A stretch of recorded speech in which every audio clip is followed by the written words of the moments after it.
The road to No More Heroes 3 continues. Oh, the excitement. Yep, August 27th, here we come. We got more than enough time to get through this, a desperate struggle. I mean, we could always do Travis Strikes Again. Yeah, but,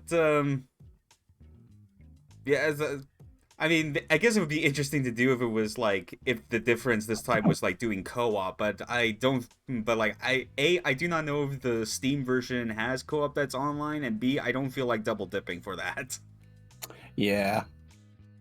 But yeah, Uh, we're it's, it's something I've been meaning to pick up, but I just got back into Wonderful 101, so that's my time taken up for the next month. Oh, hell yes. You have made me very excited to hear that. I watched a couple of streams of the first few chapters and just totally got I was totally into it. How it was a mix of Gao Geiger and Power Rangers essentially. Yep. And I'd completely forgotten about it until I was watching a guy called Sivit on YouTube, who was doing his top 9 games of 2020. And he mentioned it and reminded me of how good it was. And I was like, yep, gotta get that. Mm-hmm. So just starting that properly now. Yeah. I feel Uh, oddly tempted to make Travis pull a Garcia Hotspur. get his girlfriend killed? No, wearing a jacket without a shirt underneath. Ah, Yeah. I am suddenly in the mood for pizza. Hmm. Can't Yeah. imagine why. Lots of pepperoni, I think.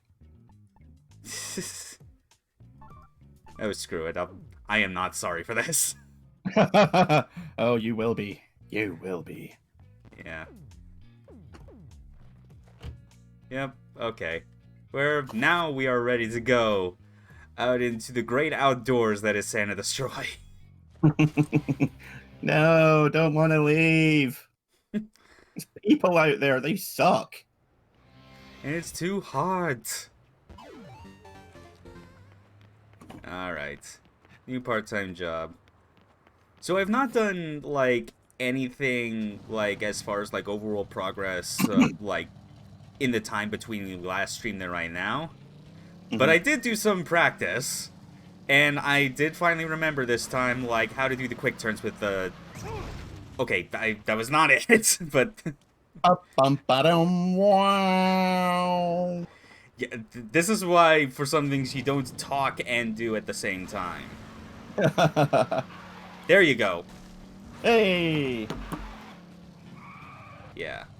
And Yeah, if you're going to be also... using the bike, that's the only way to use it, basically. Yeah, I wanted to show that, but also I want to go back to the motel because, I totally intended to do these, to show these things in order, and not that I totally forgot right at the start, but, I actually forgot to show off during the last stream, the second VHS tape that we bought from Beefhead. Oh, yeah.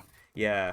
Which, I mean, considering how well we did against Holly Summers, I doubt it was going to make much of a difference during her fight or the level, but yeah, let's watch our master do some very sexually provocative wrestling. Brainbuster Slam. Sure, we'll go with that. You want to watch that? That! Yes! Okay, now we can get on with the actual jobs. Well, time to go on a rampage again. Yep, totally. Although, actually, again, I keep getting ahead of myself because there's still plenty of other things to do on this side of town. You know? Gotta check in again with old Bishop. Couldn't have come over at a better time, huh? You're not gonna believe your eyes. Yeah, I know, dude. You already told me. It seems like every day is a bad day for you.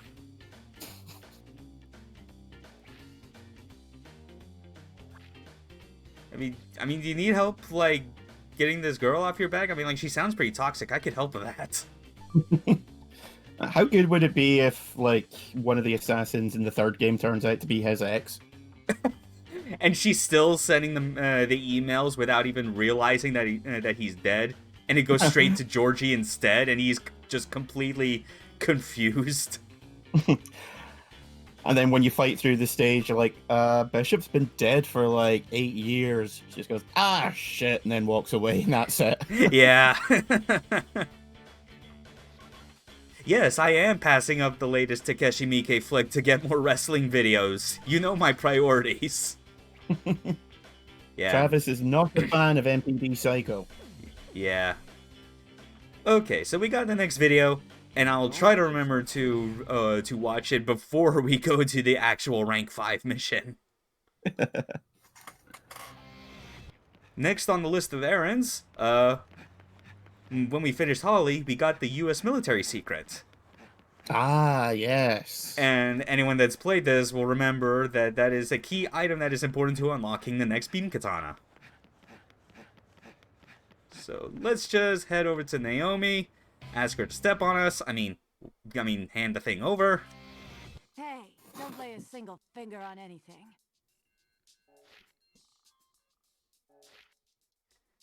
I know, like, we kind of established that the secret was Bill Clinton in a dress. I mean, yeah, it's scary to think that that's out there.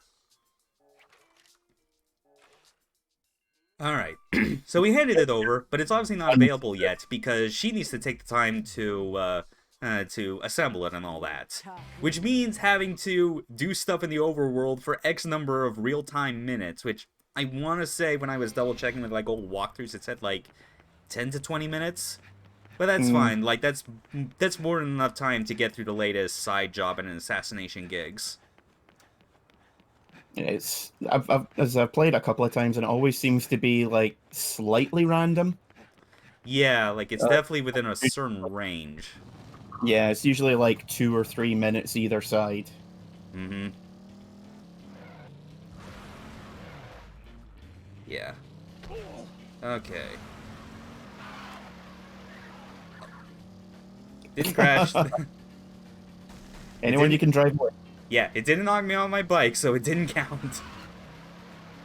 Also, it's so good to see that you can knock down the palm trees without tanking the frame rate again. Oh, yeah. It's good to be able to see, like, you not tank the frame rate when you knock down anything. I mean, Yeah. it kind of does, but not to, like, the same degree. Because, like we said, like, this aims for 60 FPS, but it doesn't hit it all the way, you know? And it's mostly, like, in the overworld where that happens naturally, because it's, you know, it's rendering a lot of stuff around you. I remember reading somewhere that it renders the entire overworld. Considering the technical expertise of Grasshopper throughout their history, I would not be surprised. Yep. Yeah. Alright, what do we got now for jobs? Oh, goody. Oh boy. Yeah, this one. Yeah. I'm definitely being reminded again how, like, the jobs they start handing out, like, during the middle of the game are noticeably, like, a lot more dreadful when you see them. Because we got this, and then later on we got the scorpion collecting, which I also very much despise. See, this is the one that I always forget, mainly because I think I try and block it out because it's so terrible. Yeah, but also I think I almost forget it every time because of, like, in terms of stuff I dislike, it's the scorpion collecting that supersedes it. The scorpion one just takes longer if you screw up. Oh, yeah. Like, all the others, it's like, okay, you can recover quite quickly, but that one's forever and a day. Mm-hmm. Yeah, that seems like a serious problem. Like, for a beach at a town, like, why would the military leave mines here? Yeah, you know, bored. I mean, I could get it if, like, the government's getting real freaking annoyed at, like, people refusing to, like, take quarantine seriously, but God, you don't need to go this far. Trying to discourage people from going to the beach. Yeah, they've stopped using mines and they just use one big claymore the size of a bus. To front towards curfew makers. Yeah. God of landmines hates metal detectors. This dude has a god for everything. He must be Roman. Yeah. Alright. Okay, this might be... I might be slightly handicapping myself because of how this is like listening for audio cues and I have to like keep my monitor's like output volume a lot lower just so it doesn't get picked up on the mic. Oh, Yeah, oh and I'm jeez. listening without. So I'm watching this without any sound whatsoever. So you're on your own here, buddy. Yeah. Oh, screw it. I'm boosting the volume. I'll just hope that the noise canceller is good at handling the rest.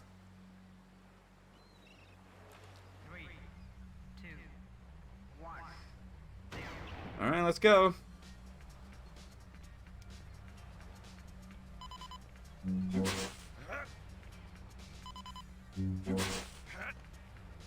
Yeah, I can't really hear anything from my side. At least until you start prodding the ground. Yeah.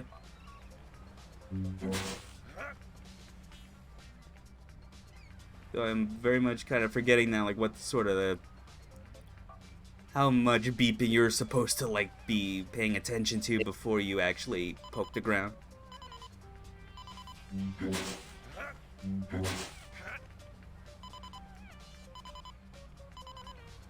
And I hated Chocobo hot and cold as well.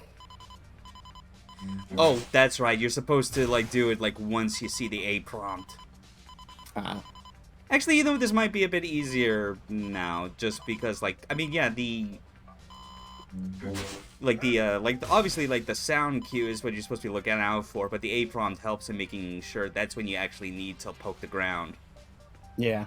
Well, they'd need to do that because there's a lot of deaf gamers, and it would be kind of like it would be like handing them failure on a plate, saying, "Yeah, this one's entirely for sound." Yeah. I mean, I'm willing to play stuff like Thief the Dark Project, which is so reliant on sound that you could argue that it is very like anti-deaf people, you know? But Mhm. like, but at least with like that game, like its sound design was always like so good enough to that it kind of like justified itself back in the day. This not so much. Oh my goodness.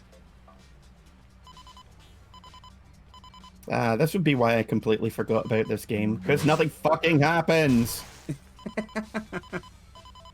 Yeah. I forget what even the requirement is for getting gold, but like if I don't get it, I don't care. Yeah, well, I mean, you spent like a minute not finding anything, so Yeah, because I was still trying to test the waters on like what it was specifically looking for. I don't know. Yeah, it's weird. I just know that up to this point, I've been lucky enough to get gold on like all the side jobs so far. yeah, I think this will be silver at the most.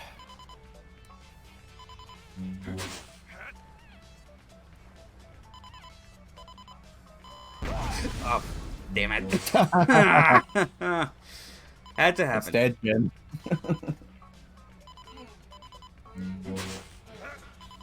Yeah. Alright, 12's not too bad. Yeah. Yeah. Okay, give it to me. What did I get? Oh, never mind. My perfect streak on wow. these stupid side jobs continues. That's generous. I wish I could say the same about the assassination gigs, because those are clearly all over the place. Yeah, they were blatantly expecting you to get like 3. Yeah, I guess that's the point. Like, I guess even Suda realized, like, you know, I want this game to, like, make the player feel like they have to dredge through menial bullshit before having to, like, get to the good stuff, but could throw them a bone every now and then. I mean, heck, they give you so much money that, again, like I said, if you're not trying to, like, if you're not wanting to, like, grind that money to buy a bunch of, like, optional stuff, you could very much just do all of these side things first before, like, and you'd still make enough for the assassination missions. Yeah, you really, unless you're buying all the shirts, you really only ever need to top up. Yeah. Even with, like, the beam katana upgrades, like, sure, like if you're trying to keep pushing forward, you might not be able to buy them once, like, they're immediately available, but that you might then be able to, like, after the next mission. Yeah. Obviously, the one exception I'd say is the Tsubaki Mark III, just because that took a whole lot of extra money to get. But that said, Oh, like, yeah. at the end of the game, you know, so it's not surprising. Satan's egg whisk. Yes. No, wait, that's actually Mark II, which is what we'll be getting. Oh yeah. Oh yeah. The Mark III is the actual blade. Yeah, it's the one with like the with the lightsaber cross guards and like Yeah. no like metal end cap. That's right. It's the one that's essentially closest to what Henry has. Yeah. See, I always preferred the Mark II just because it looked so impractical. Oh yeah. Speaking of which, that's also making a return in No More Heroes 3. Yes. Yeah, same with the Peony from Desperate Struggle. That was the twin blade, wasn't it? No, that was actually the super extra long one that grew even longer when you like chain kills and stuff. Ah, right.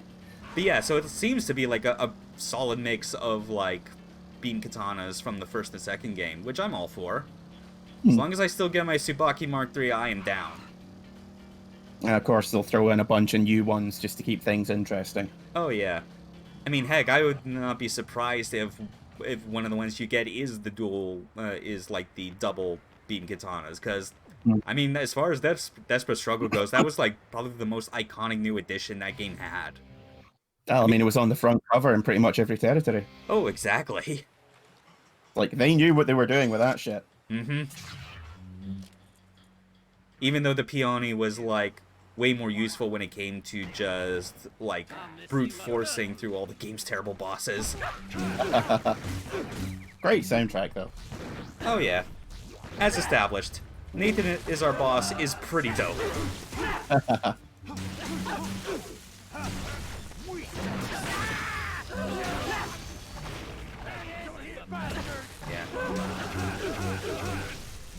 Yeah, every time he just does that casual swipe, I just think it's like he's trying to play mini golf. Yeah. Also, let's see if I can get that counter attack again, or maybe it's just something that I can only really do like on reaction without realizing. Because that was also another thing I like mentioned that like I kind of forgotten what it specifically was in the last stream, but no, it totally is like a counter attack that you do like right when like an attack connects with you and you block it. It's specific like when it like makes like a very specific like high-pitched sound when it collides. Right. I imagine the weapon clash is when you get it just slightly off. Yeah.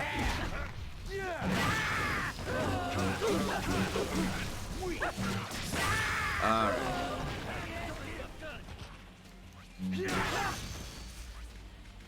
I'm trying to see if I can actually get like the because I do know that like we got all the lava cop balls, and like one of the like things that we got from that was a long range down attack. But like I've been trying to see like, because I know like it's the prompt to press the button is supposed to show up when you're like at a distance, but it's not been doing that. It's only been doing the regular. Who knows? Probably just a matter of zoning. Maybe. The stars being in function, that kind of thing. You know how these games go. Yeah.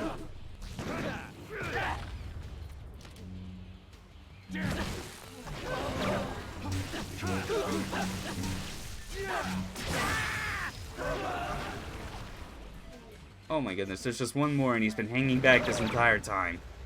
Yeah. Congratulations, Pedro. You're the smartest man on the field. Thank you, sir. Staff Sergeant Pedro. Yeah, and of course I get silver for that. Oh yeah, you get silver on that one. Jesus. Screw you, Pedro. Dick. Oh dear. Alright. That should be enough for the next rank. Not yet. I think it was 350. Yeah, because it would have given me the the little tooltip saying, "Hey, now you got enough. Deposit to the ATM." Yeah. Which probably means after this, I'll probably just like put the money in right away and like save the Tsubaki Mark II for purchasing like after that. Just because, I mean, I got a hunch that we won't really be needing it for rank 5. I don't know. I don't know. This is usually the point where, like, we're right at the midway point. This is where they usually pull out the big guns and, you know, step up the challenge and make us think, oh shit, shit is about to go down. Yeah. I don't know. I think we'll be fine. It's Uh, fine. You're a fool, man. A fool. Yeah.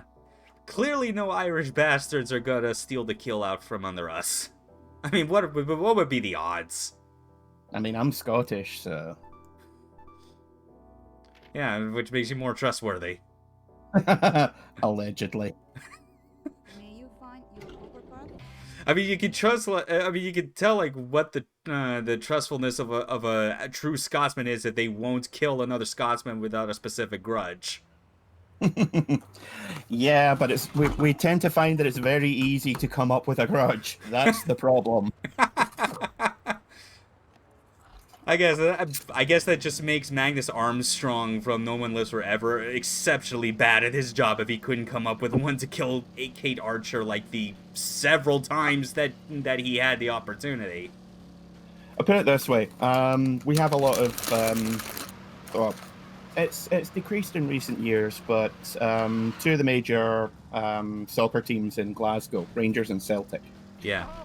their fans are typically at each other's throats because traditionally one side is Protestant and the other is Catholic.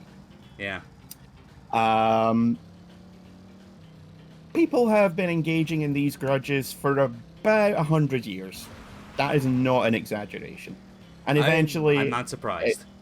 Eventually it's like, well, why are you still, doing this? And it's like, well, this guy beat up my Uncle Jimmy, and by way of retaliation, went and shagged this guy's mom. So, it's like that was 85 years ago, but we just will not let these things slide. It's the sort of thing where I look at it and I can see more now why dwarves, especially Warhammer dwarves, are like so clearly Scottish, because that's the most like clear real world inspiration that it goes with. Aye, right. He might have beat up your dad, but I shagged your mom, so fuck off already. Alright, listen to me, you nightmare piece of shit. Ravendell's Quest is like really my only like full exposure to like traditional fantasy Warhammer, and that's really all I care to like experience of it. If only because of Uruk the dwarf. Just like his long-winded creative swearings is what I aspire to be half as good at doing. and just as we described, developing whatever petty grudge you can to justify beating their ass. Yeah. Is the best. It's like you can't kick someone's head in without a reason. But Yeah. just give us time and we'll find a reason. Mm-hmm. Oh, believe me. Yeah. It'll be fine. Mm-hmm. Alright, listen to me, you ball-proportioned dendrophiles.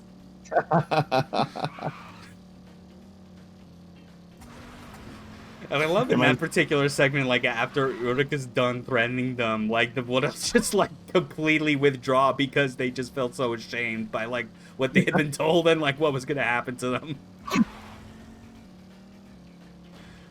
I mean, if someone threatened to, like, string you up on a tree by your foreskin until gravity gives you a botched circumcision, I mean, you'd be pretty intimidated.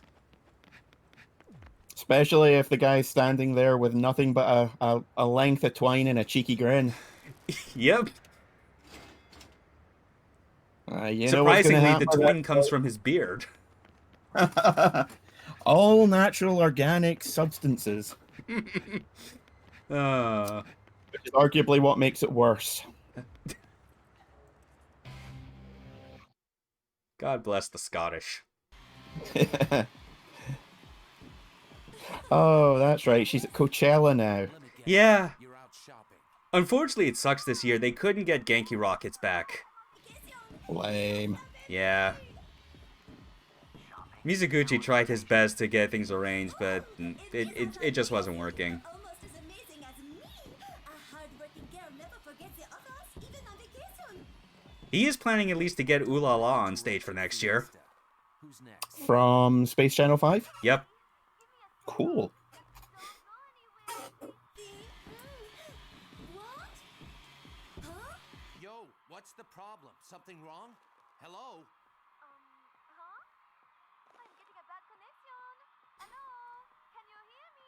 I just love how she always finds different ways to waste Travis's time on these phone calls. No, must go. 2 of the Beastie Boys have come back on stage. Oh, sweet. R.I.P. Mike D. I think it was them. I forget. All right, now let's watch this. I was about to remind you. Thank you. Time to watch Mask de Panther, Master of the Fourth Dimension. What have you got So for he's me? really good at keeping time. Yeah. He could do a Hurricane Rana on you, both past, present, and future. Gonna slam you so hard your descendants will wake up with a crick neck. Yeah. While also going back in time to give you like a crick in your neck when you were a child, even though you were not physically active. I mean, as someone with a dodgy neck, that does explain a hell of a lot. Yeah. Ooh. Oh dear. Ooh. Yeah, that's not concerning. Someone called Jim Jones. Someone's made a hell of a mess with the Flavor Aid. Mm-hmm. Well, I'm sure it's nothing. Oh yeah. In video games, we call this signposting, so naturally, I should follow it. No, Thanks, you Travis. go everywhere. You go everywhere but where it's signposting, so you can get all the goodies, and then you go the right path. Oh yes. Oh yes, of course. How foolish of me. So, Well,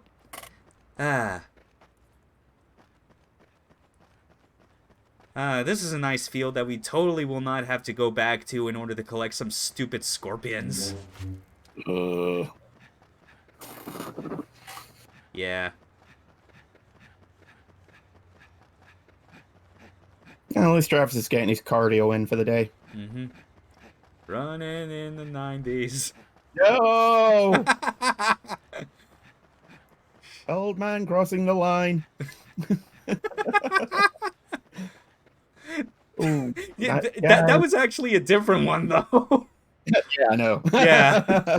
I'm glad we are both familiar enough with, like, at least, like, our, like, At least very, one song. yeah. Yeah, our mashup mix of Running in the 90s and No One Sleeps in Tokyo.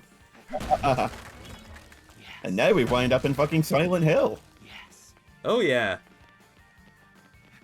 Actually, I forget. Was there anything up here? Because that was... Oh, yes, of course. Oh, okay, I stand. That's number 26. Okay. Time to chase after this mysterious man. Hey, come back here. I'm gonna get you. Nah, they can just smell the weeb off him.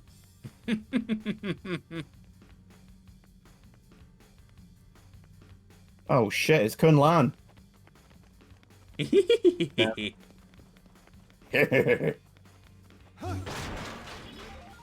Oh, man. Whatever you do, do not fire any anti-tank rifles at him. Only attack his hand. Oh, thank God, something's happening. It was Aru, no! Oh, yeah. Oh no, the TIE Fighter pilots, I forgot about that. Yeah. It's funny, too, because I end up remembering them more from the end of the game because they show up in like, the rank 1 mission.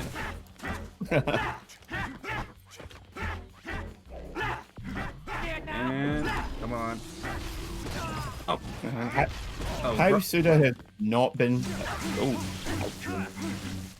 How Suda has not been sued for copyright, I will never know. I mean, he got away with some pretty blatant Gundam references in Travis Strikes Again. Yeah.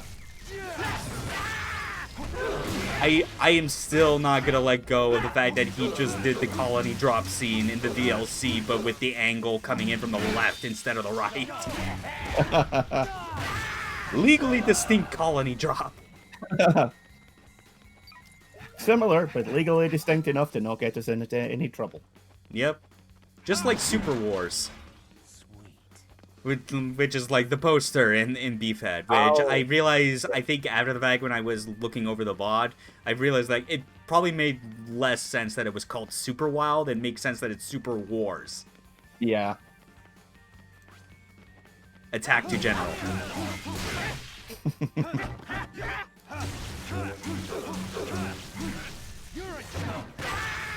Okay. Get back here.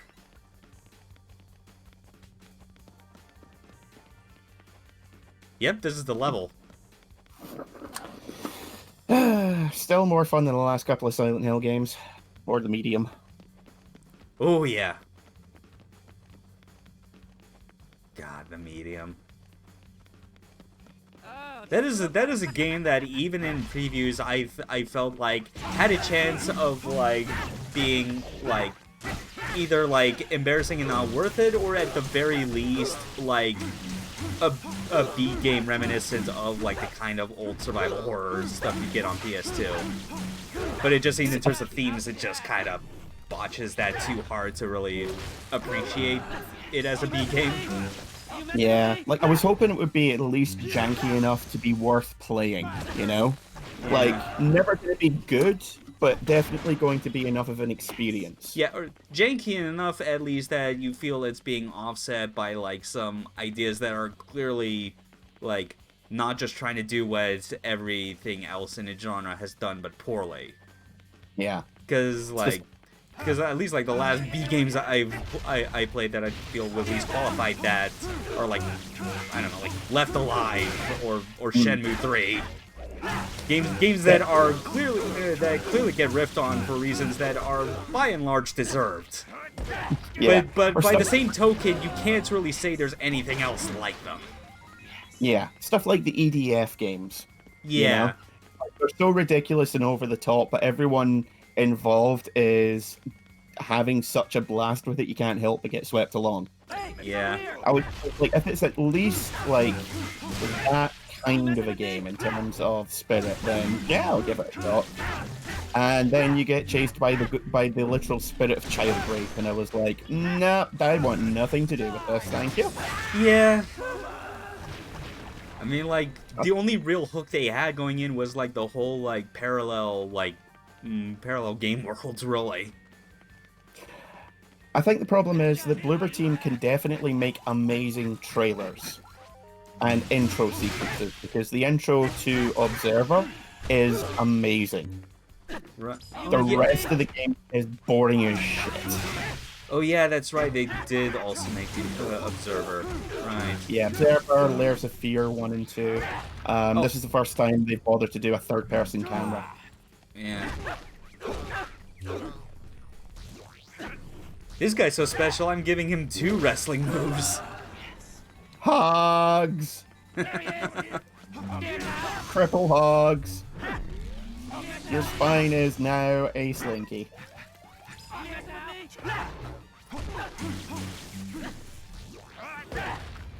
Oh, yeah.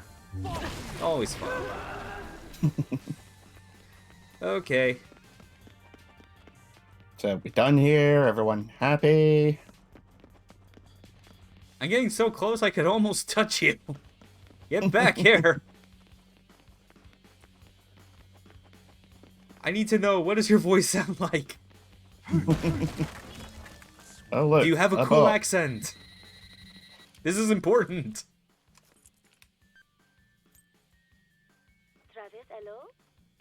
Continue forward and you will enter your next ranked match. The 5th rank awaits you if you win. and only eternal damnation awaits if you lose. How are you feeling? No irritable rashes? Hit the Johnson. Yeah, but I've got a cream for those. Taking care of the blackheads on your nose? Might I Got cream for those as well. hygiene set? I already brushed my teeth twice a day. You don't need to remind me. Now, don't tense up too much on this one. You've been slacking up a bit. You must maintain a steady tempo. Sweetie, you know what I I've mean. not been slacking off. I've been doing all my errands, going to the video store, doing jobs. Oh shit, I didn't visit Thunder Ryu. Fuck. Damn Oh it. no. Well, guess I'm gonna be pulling double duty at his place. Unfortunately. And your arms are going to be killing you by the end of this. Among other things. Assuming he gets his way. Oh, man. If there's ever going to be a major takeaway from this series of streams as our legacy, it is our characterization of Thunder Ryu, world-class serial perverts.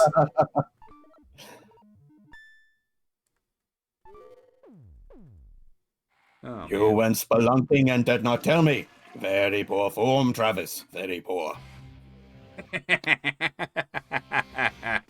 Alright. Battery max. Health max. We're all this set is- to go for this amazing boss fight. Yep. Like I said, this is going to be the one where shit starts getting real. I just know it. Oh, yeah. Alright, show us what you got, let's shake. Cinematic as hell. Yep. The perfect stage for a duel. Like Raiden and Jetstream Sam. Really need some motorbikes. Oh, yeah. Ooh, I'd get that looked at if I were you, mate. Good undulation. Your rambling is excellent. I think I'm going to lose the bowel control. Gross. You the fifth-ranked guy? Yeah. Should have taken care of it, man. Waiting for you. This is what happens when you don't have Sylvia on your team. Sound like you're up for a fight. I'm Look, ready clearly you're up to whenever some you are. kinky stuff, but like, I want no part of this. Come. Billy is German. True. Disaster blaster charging ignition. Activating main engine. Activating sub-engine. Check. Cycle ratio 15%. Cluster generator active. Calculating coordinates. Charging our massive penis machine. Anti-shock balancer open. Clearly compensating. Detection system normal. Target acquisition 98%. Main panel open. Cycle ratio 55%. Activate cell pistol. Man, I've seen magical girl transformation sequences that don't take this long. Cell pistons. Gee, I wonder what that's a jab at. Sony.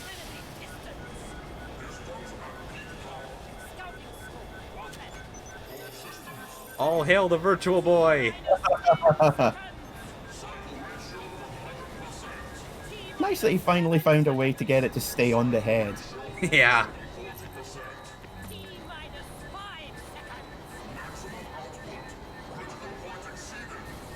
He's gonna blow! In more ways than one.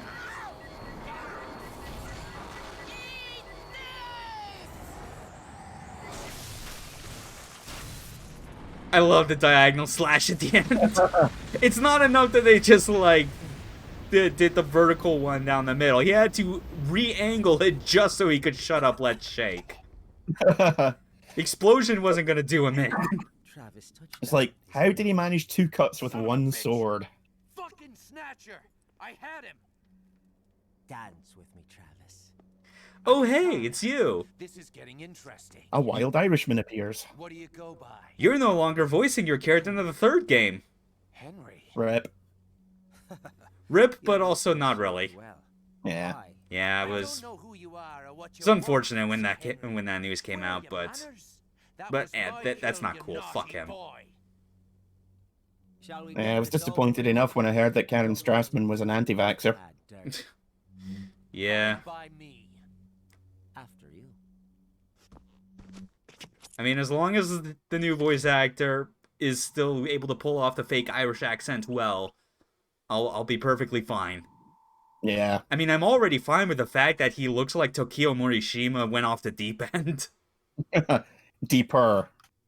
Yeah, true. Yeah, he even deeper than he did like at the end of Silver Case or throughout the entirety of the 25th Ward.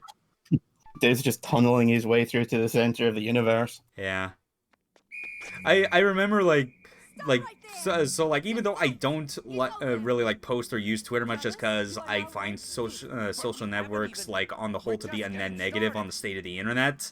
I do occasionally still kind of look at like links to like Dream Bomb's Twitter just because like he's like one of the other big Suda fans I at least recognize on the internet, and like his tweets that he made about like from him like reacting to Henry's new design was pretty good, especially when kind of looking at like the glasses and going and the specific shape and being like, you know, the last time a character wore these similar glasses was oh no.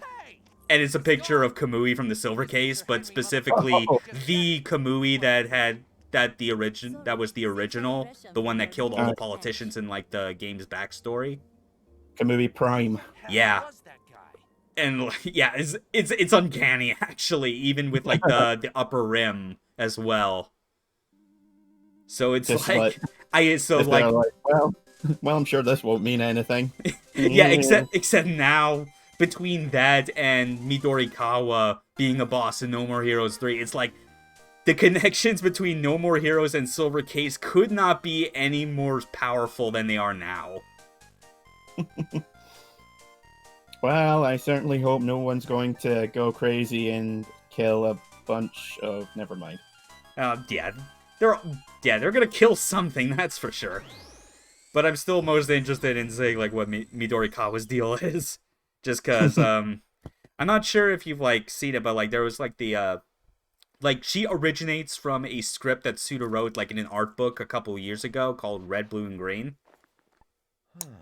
I think I've heard of that. Yeah, it actually got not only was it translated, but the Is that the translation. one that had the fan game made about it? Yes, it was. Yeah, it got translated and turned into a fan game with like in the exact same style as the Silver Case with like the UI and everything. I played through that like last year. Like it was pretty interesting.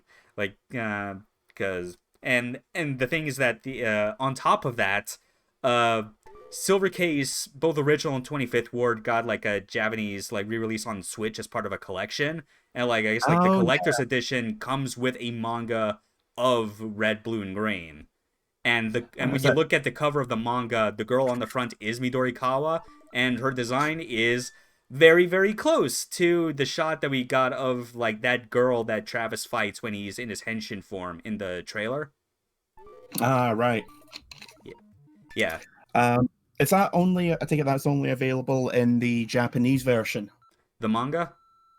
Yeah.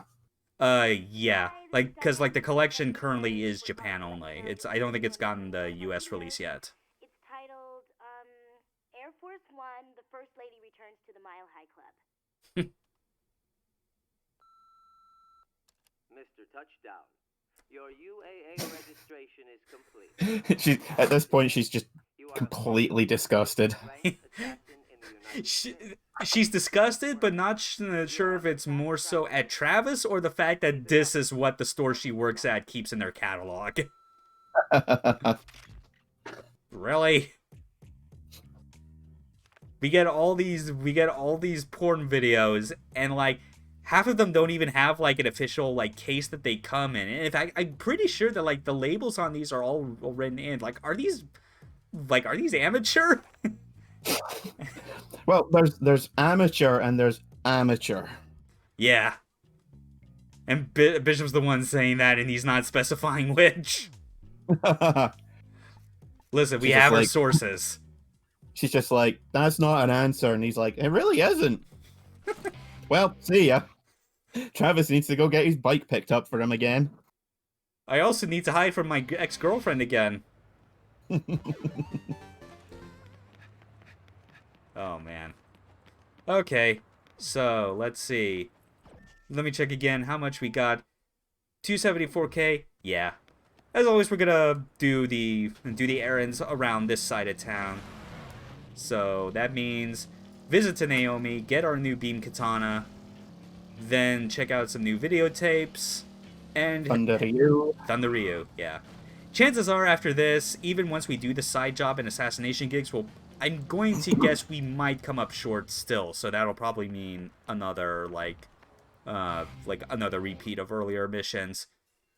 I mean, like, if I was on top of things and getting gold on all the assassination missions, this probably would not be happening. But whatever. We're doing this live. Here we go, Satan's Egg Whisk. Yes. Alright. We got that. No new I just parts, love it. which is How totally fine. impractical it looks. Yeah, it's so good. The dumbest thing, but it's just so cool. Mm-hmm. Gonna make the mother of all omelets with this thing. I know what you of say. blood. You can't make a few omelets without committing a few atrocities. Yeah. Oh, At least that's the way I make them. would have been nice if I could have, like, just flown over the edge and into the water. But no, invisible walls. What do you think this is, Grand Theft Auto or something? Which is funny, because there is a side mission that is all about jumping off into the ocean in our motorcycle. That's a fun time. Yo, Bishop, what you got for me? I like to imagine he only goes in when Diane's not there. Yeah. Dude, Bishop, I keep telling you, you really, like, I could help you with this, you know? You don't have to keep suffering this abuse, man. Like 20 grand, you know, just hear me out. That's less than the cost of a video rental. Yeah. Speaking of which, give me Thunder Ryu's 7th match. Thanks, bro. Not his 8th, his 7th. Come back again. Yes, 7th match. It was killer. I get it. I'm not laughing, but I get it. Yes. Thunder Ryu, world-class serial pervert and also bad comedian. Just the Thunder king of Ryu bad too. jokes and puns. That's really all they are. Like, he's not capable of making jokes that aren't just groan-worthy puns. He fully believes in the completely stupid idea that they are the highest form of comedy. I'm just imagining him at an open mic night talking, like doing jokes like that, and then just stopping and hitting the mic. Just like, is this stupid contraption on? Very poor. That's the joke. All right. My cousin is Russian. Must crush capitalism. Brr. Yeah, that's what happens with the rest of his comedy routine. He just starts quoting Simpsons episodes without context. All right. Dumbbells, let's go.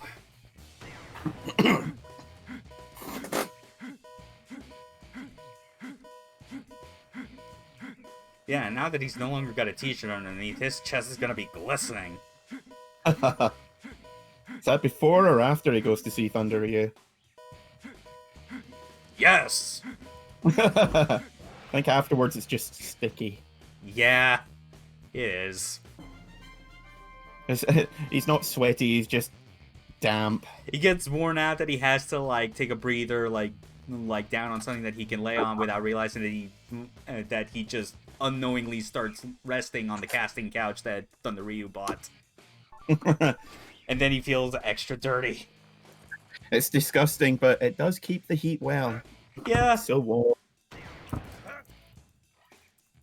Mash! Oh, goddammit, no, I didn't mean to hit the home button. Do over, do over.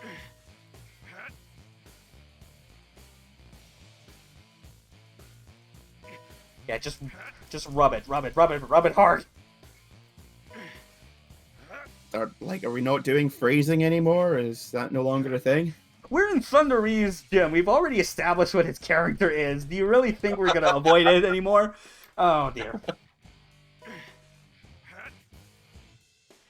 Yeah, the button mashing on these as you go up in bench press training does not get any easier. Ugh. Just a shame that the third-party controllers are absolute rubbish, because right about now, rapid fire would be helpful. Yeah, I think the other problem I'm realizing is that the button mashing techniques I try to do with the pen, it feels harder to do just because of how tiny the buttons on the Joy-Cons are. Oh, yeah. Like, it feels more like a crapshoot if I try and, like, rub it over the face buttons or something, because I feel I'm going to hit something else. Or it's going to just fly off. Okay, but now we got to do squats and be done with this.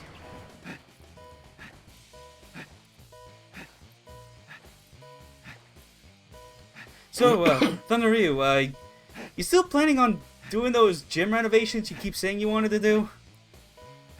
Yes, but glory holes are apparently banned by the local council. In a gym setting, I would think that that'd be a good thing. You would think that, wouldn't you? Yes, you would. I've got stuff to do. Travis, you should know, I recently changed my name to Stuff. I need an adult. I am an adult. And there we go. And scene. 53 minutes to freaking Dragon Ball Z Abridged reference. Our work is done. That's it. Show's over. Go home, everyone. Okay. Job center time. Travis! I'm still serious about helping you with your girlfriend problem. Just saying. Just hook me up with some more rentals. You know, we can make this work, Bish. Yeah. Oh, man. Good old Santa Destroy. Passing by the school where we have just murdered half of the student body ages ago. Yeah, but it was with a beam katana, so morally we're in the clear. Yeah. Plus they were trying to kill us first, so again, self-defense. Reminds me of the book John Dies at the End. I had a chat, but was originally going to have a chapter where they would go up against a bunch of demonically possessed high schoolers. Oh. Which led to the wonderful line, now remember, these are children, so aim low.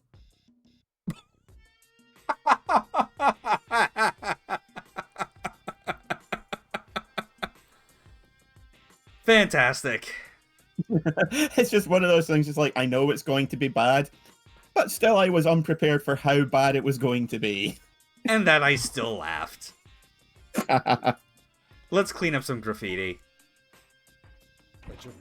This one, at least unlike the last one we did, is painless by comparison. Oh, yeah. Alright. I mean, there's no real way to fail at it. Yeah. So that makes it better than the last one and the Scorpion collecting one. Yeah. Plus, it's like, you see the graffiti. You know where it is and then what to do. Yeah. You're not dealing with hidden landmines or scorpions hiding in the bushes. Yeah, it shows up in the minimap, doesn't it? Yep. Alright.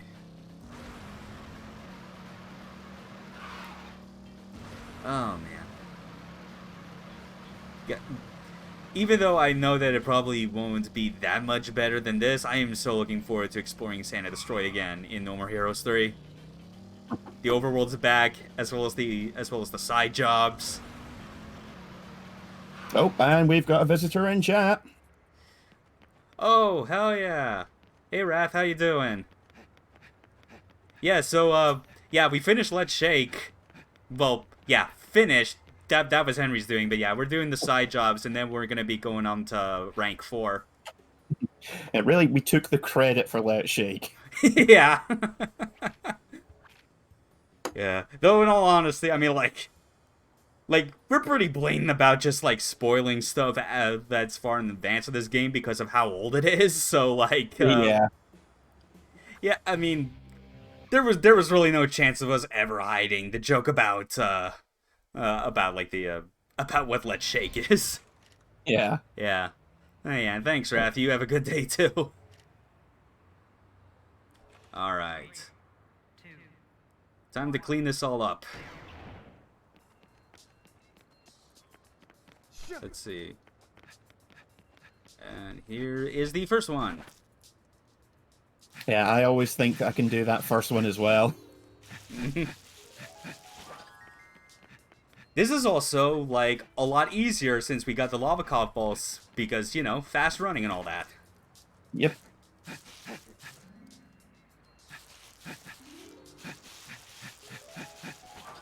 This is basically what Travis would have to do if he was ever in Tokyo To. He'd have to clean up after everything the GGs do in Jet Set Radio.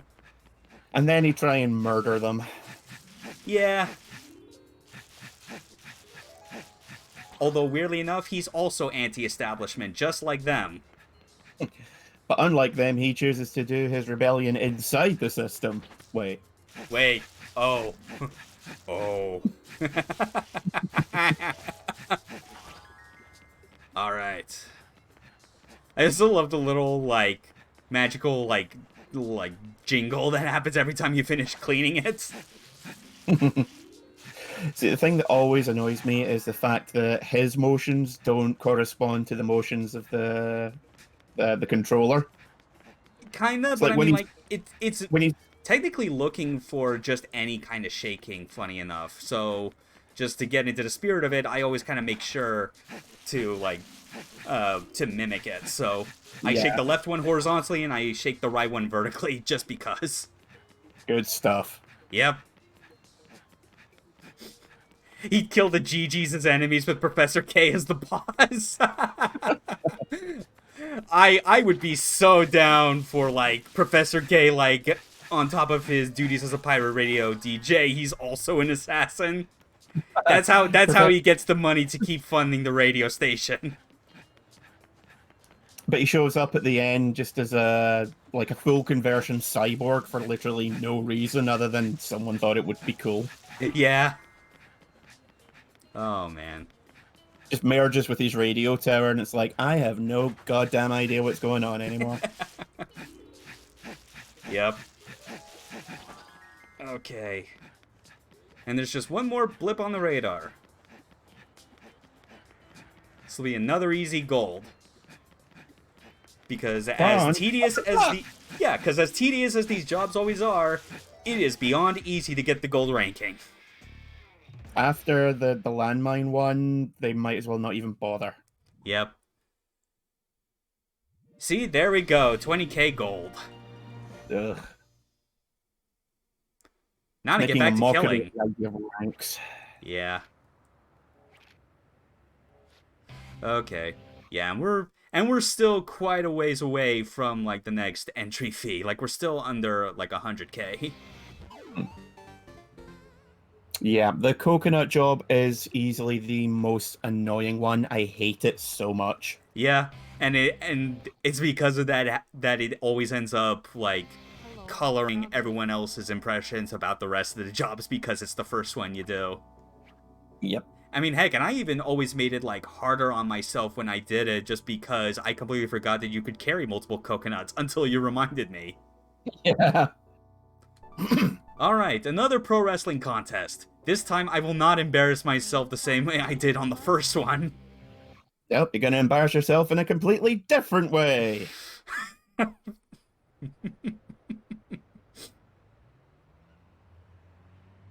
Yeah. You want to hold these Joy-Cons for a little while?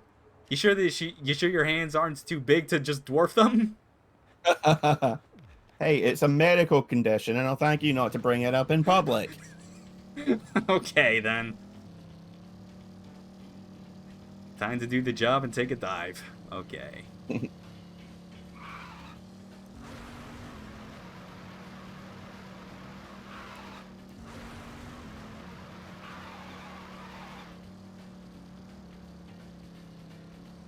Yep, on occasion, when you want to do the quick turns, it only feels right to sometimes burn donuts. But once you work out how to do that, that's basically all you wind up doing. Yeah, the thing about it, and kind of like why I forgot about it specifically, I guess, was because like the specific motion that you had to do. Because I remember like how to do the wheelie, you know, and into the jump. But the thing with like that is, it's a similar motion, but instead of what I misremembered as being you had to flick left or right, you twist. Time to see our egg beater, you know, startup sequence, but we're not going to be able to really swing it. That was really impressive. Shame it's completely useless now. Yep. Here we go. Wow, wrestling moves were even more powerful enough to just... Didn't even need the beam katana. Wow. For the finisher. Yes, we are shirtless. I mean, we are at the beach. But also, it's California. It's hot. At least hot in the game world. I don't know how hot it currently is in California with, like, the rest of the freak weather going on in the U.S. And I'm in Scotland. Our weather is just like, can you see the sun? Yes, then it's good weather. Yeah. It feels more or less like Alaskan weather during the summer. Don't think that guy's coming back. Nah.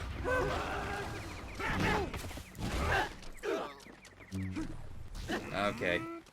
Just keep going.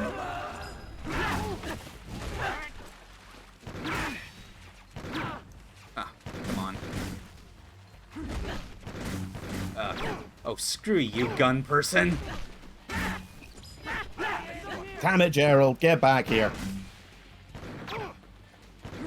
Yeah, see, like, I'm specifically remembering to go for the charge, but they know that that's what I'm doing, so they just, like, use guns to throw me off. Oh my goodness. At least you're not taking health damage, or this section would be practically near impossible. Yeah. I mean, I'm taking some damage, but it's minimal. It's chip damage at best. Yeah, just... Ugh.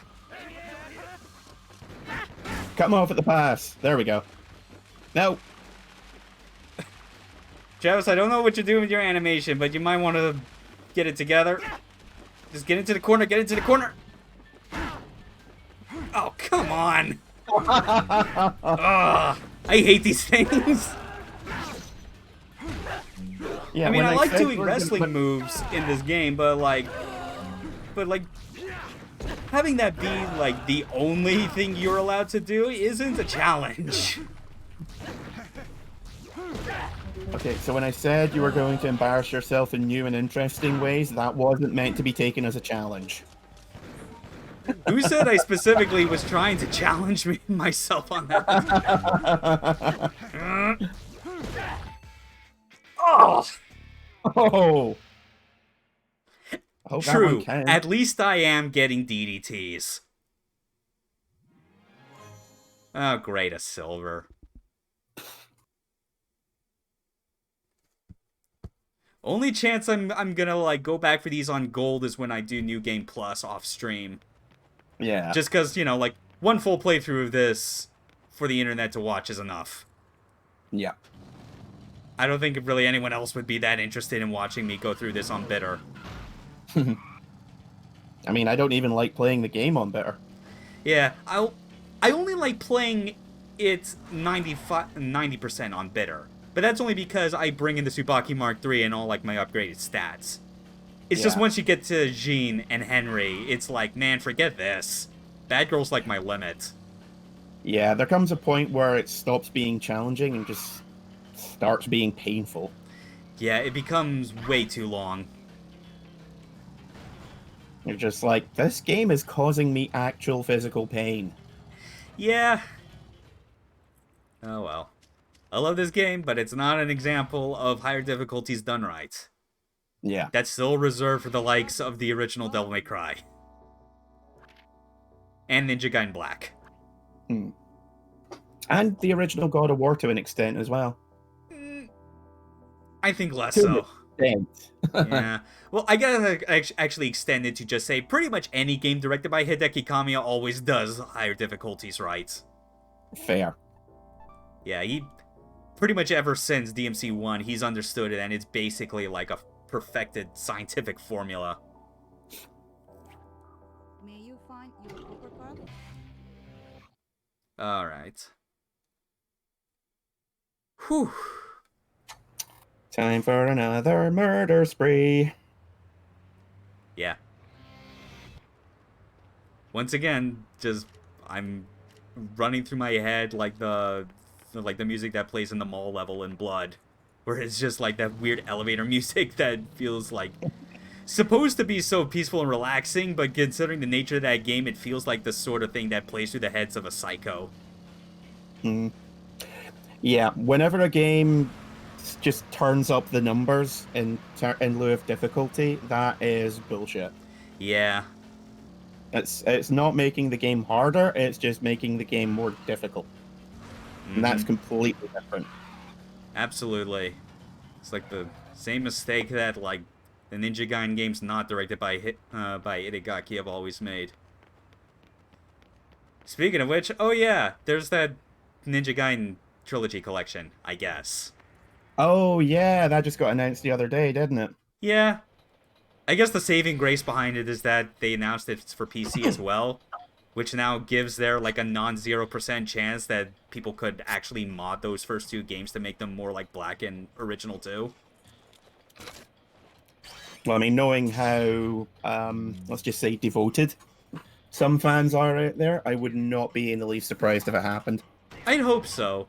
I think it's just more that, like, I like to think that, you know, because, like, the Devil May Cry fans definitely have dedicated modders on their side. Like, you look at the mods and, like, trainers and whatnot that are out there for DMC 5. It's pretty impressive. Like, in light of the fact that Capcom decided that the only thing from Special Edition they wanted to put on PC was Virgil, like, it's impressive that, that fans were still able to, like, you know, they still put Turbo Mode back in, as well as their own version of Legendary Dark Knight. But, you know, it's cool that they're that they're dedicated modders, but part of me also hopes that there would be some overlap between them and being fans of Ninja Gaiden, that when the collection lands on PC, that they'll hopefully do the same. Because I think it's not surprising to think that also, that DMC on the whole definitely has, like, more fans than Ninja Gaiden does. Oh, absolutely. I mean, there's not even a question of it. Yeah. You know, like, there's fans of character action, which is, you know, me, Raph in the chat, just because, like, he and I have talked about this a lot, as well as other people in Discords that I'm in. But there's also plenty of people that are, like, into Devil May Cry, and that's kind of really only the extent of it. There's not really any sort of branching for them into stuff like Ninja Gaiden or Bayonetta, you know? Yeah. Which is a shame, because, like, in a genre that's already as broad as something that's just called action, the specific, like, character action titles are already so few and far between. They're definitely these days. I mean, there were plenty of them. It was like back in the PS1 days. You had 3D platformers were like the big thing. Yeah. And then PS2 and PS3, it was character fighters and first-person shooters. Yeah. And now both of them have kind of like been left by the wayside, except for, well, anything that Kamiya does and Call of Duty and that. Yeah, and open world stuff. Ugh, that's not going away anytime soon. No. Even if Rockstar were to just stop making open world games, that would not stop the amount that other developers would make.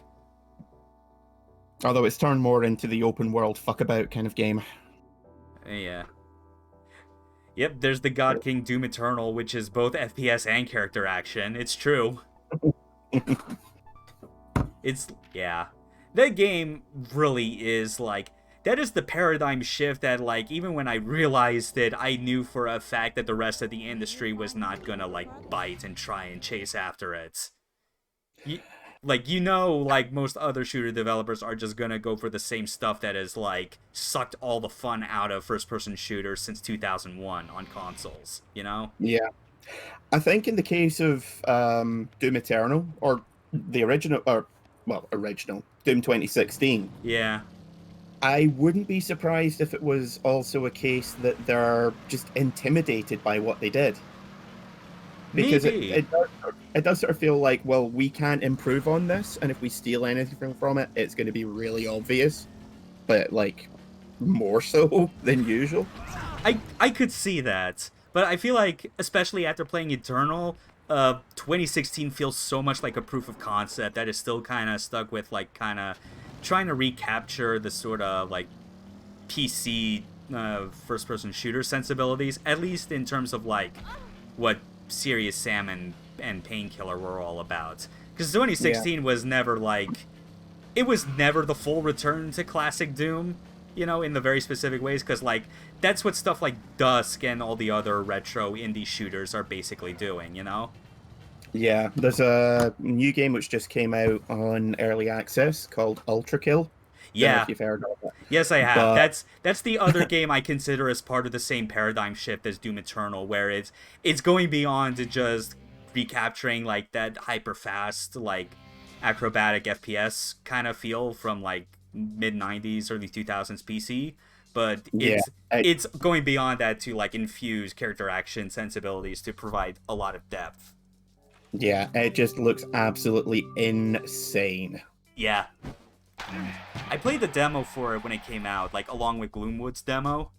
And the thing that I remember that, because initially when I played it, I definitely had that same, that sort of feeling when playing Ultra Kill, where I was like, there's something to it, you know, but like, because of how limited you start in terms of your tools, it's kind of hard to get a sense for, like, what is possible with the systems. But then it took until, like, I watched Civ 11's video where he covered, like, the demo for for Ultra Kill and Gloomwood, and the sentence that he said that got me to replay it again and get deeper into the demo was that you can punch the shotgun shells from your shotgun. That's right. You can punch them to make them hit harder and go faster. Yeah, because they're operating on the same system as the enemy projectiles, which you can melee to reflect back. And once I realized that, it made it so much more fun, just because getting the timing on, like, reflecting the enemy projectiles was taking a lot longer for me. I just love that. Like, have you ever been so pissed off you punched your own shotgun rounds? Yeah. Alright. So where are we at in money? Oh yeah. We're not even close. Halfway, man. Time for more killing! And no, we are not going to any of those already existing mission icons, because those are the ones where if you get touched once, you fail instantly. Yeah. There's one which is worth doing, and I use that in very, very liberal senses of the term worth doing. Oh yeah. Oh man. You can see more indie games taking a cue from it, but I don't see AAA going there often. Yeah, I kind of feel the same. I feel like, definitely not AAA, but I feel like even possibly like AA or any sort of like mid-range dev could totally do it. Because I know there's like a new Shadow Warrior game coming out, like the third one. And yeah, and the trailer they showed for that definitely looked like it was taking in cues from, if not Eternals, like, in all aspects, and at the very least 2016. Which is, like, honestly, that's probably more appealing to me already than what they tried with, like, Shadow Warrior 1 and 2. Where 2 was basically trying to do the Borderlands, like, action RPG thing, and then the first one was just hard resets, the earlier game they did, but reskinned with Lo Wang. Yeah. I think if Konami were still making games, I could see them putting out a steady stream of Doom likes, you know? Yeah, like, I could that. easily see that, like, them, you know, with a couple of the B-list studios going, like, okay, give us something like that. Yeah. Okay. Trying to see what I want to go with. Yeah, we'll go with the Kill 100. The reward Yeah, for that is good, and I already know I can kill all 100. you only really need to do that twice more. Yeah. And go dumpster diving to get the rest. Contra Doom Eternal would actually be neat. Oh man, why did I never think of that? As opposed to Contra, but Diablo 2 and really, really slow. Oh dear, don't remind me. I picked up a Rogue copy Core. of I picked up a copy of Rogue Core for the PS4 because this was like it had been out for about 4 months at this point, Mm-hmm. and it was in my local game shop, brand new for a $5. Oh, that's like an 85% discount.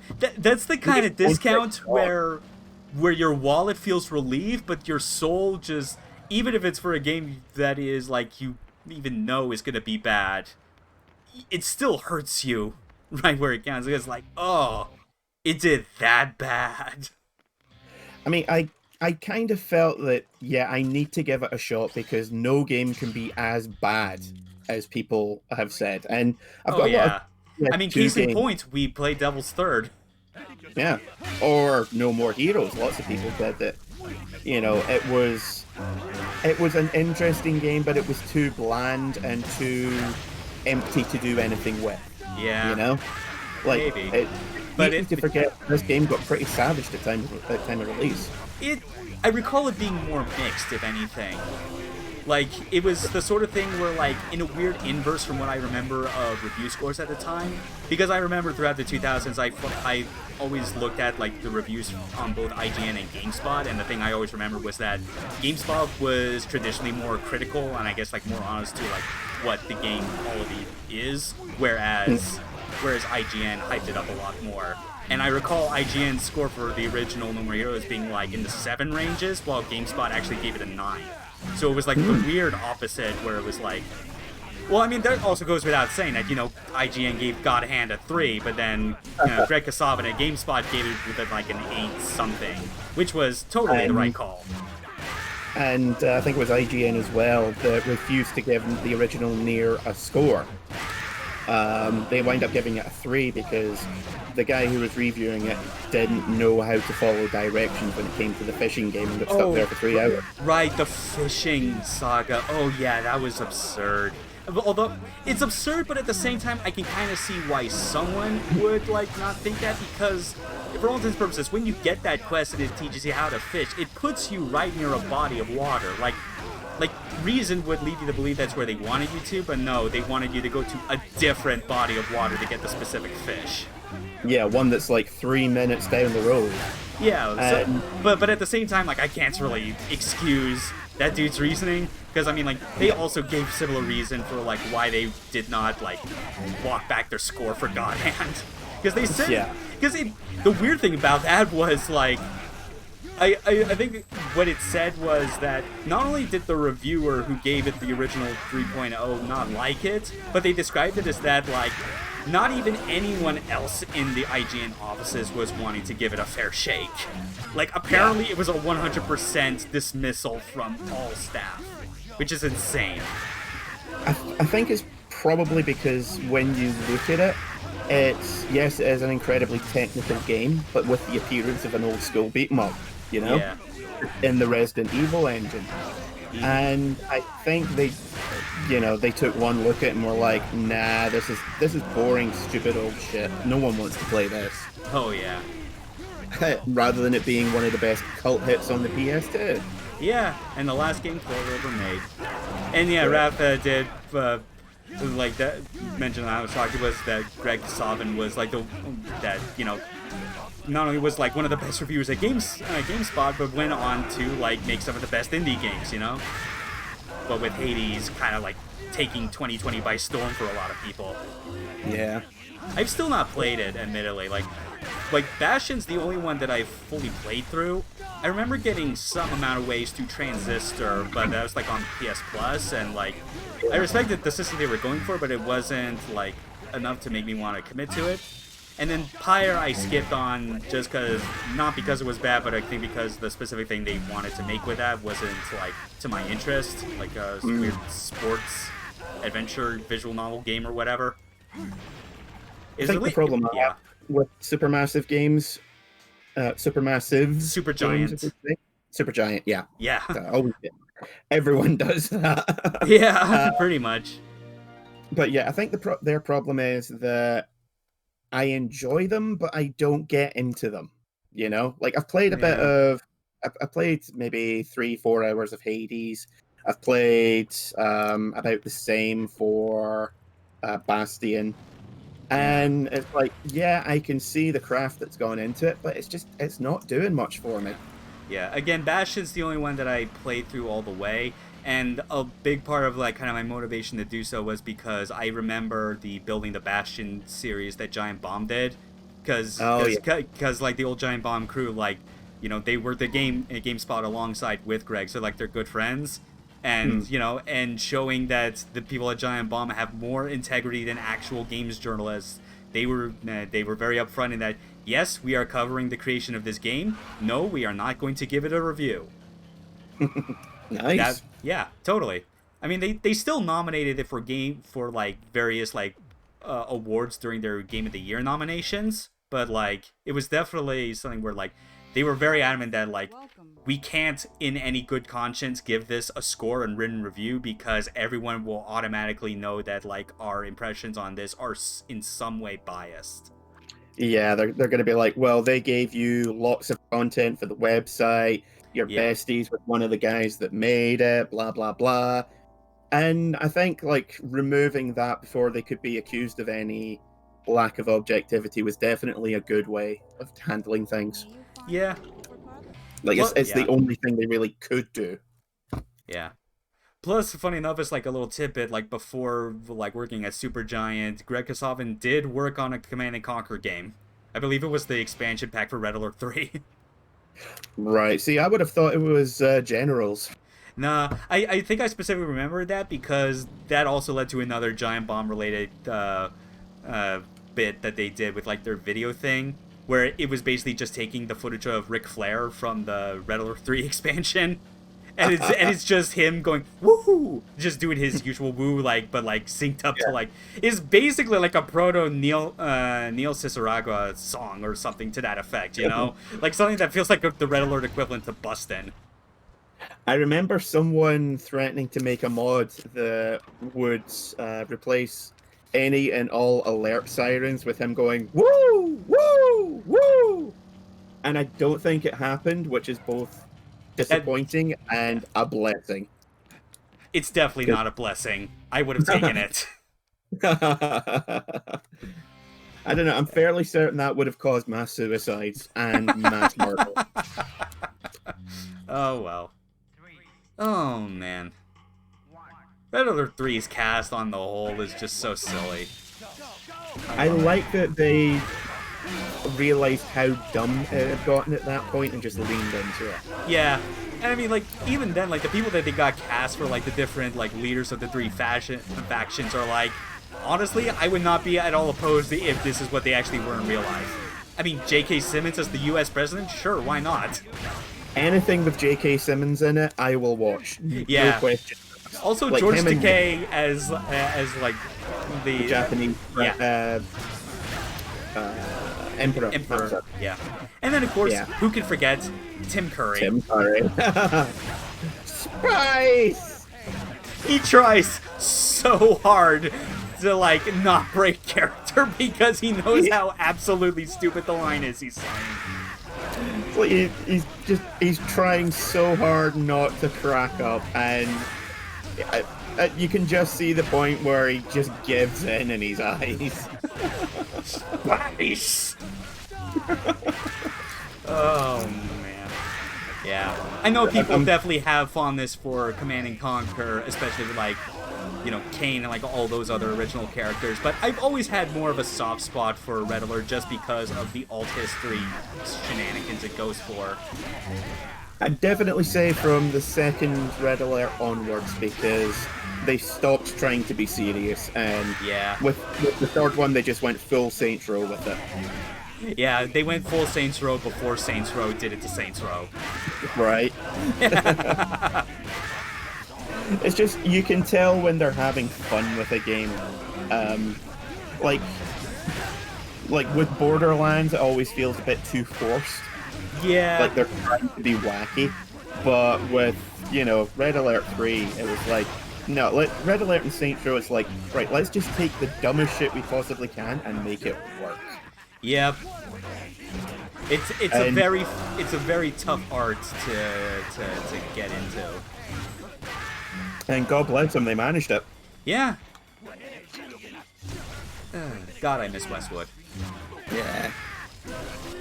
Unfortunately devoured by EA. Yep. Yep, you made some very charming real-time strategy games with FMVs and a pretty awesome adventure game adaptation of Blade Runner. Oh yeah, that's right. They had Joe Kukan playing one of the mechanics in that. Yeah, I still actually need to play that, in all honesty. Like, I know it exists, but like I've always had such rotten luck with like getting through adventure games without the useful walkthrough.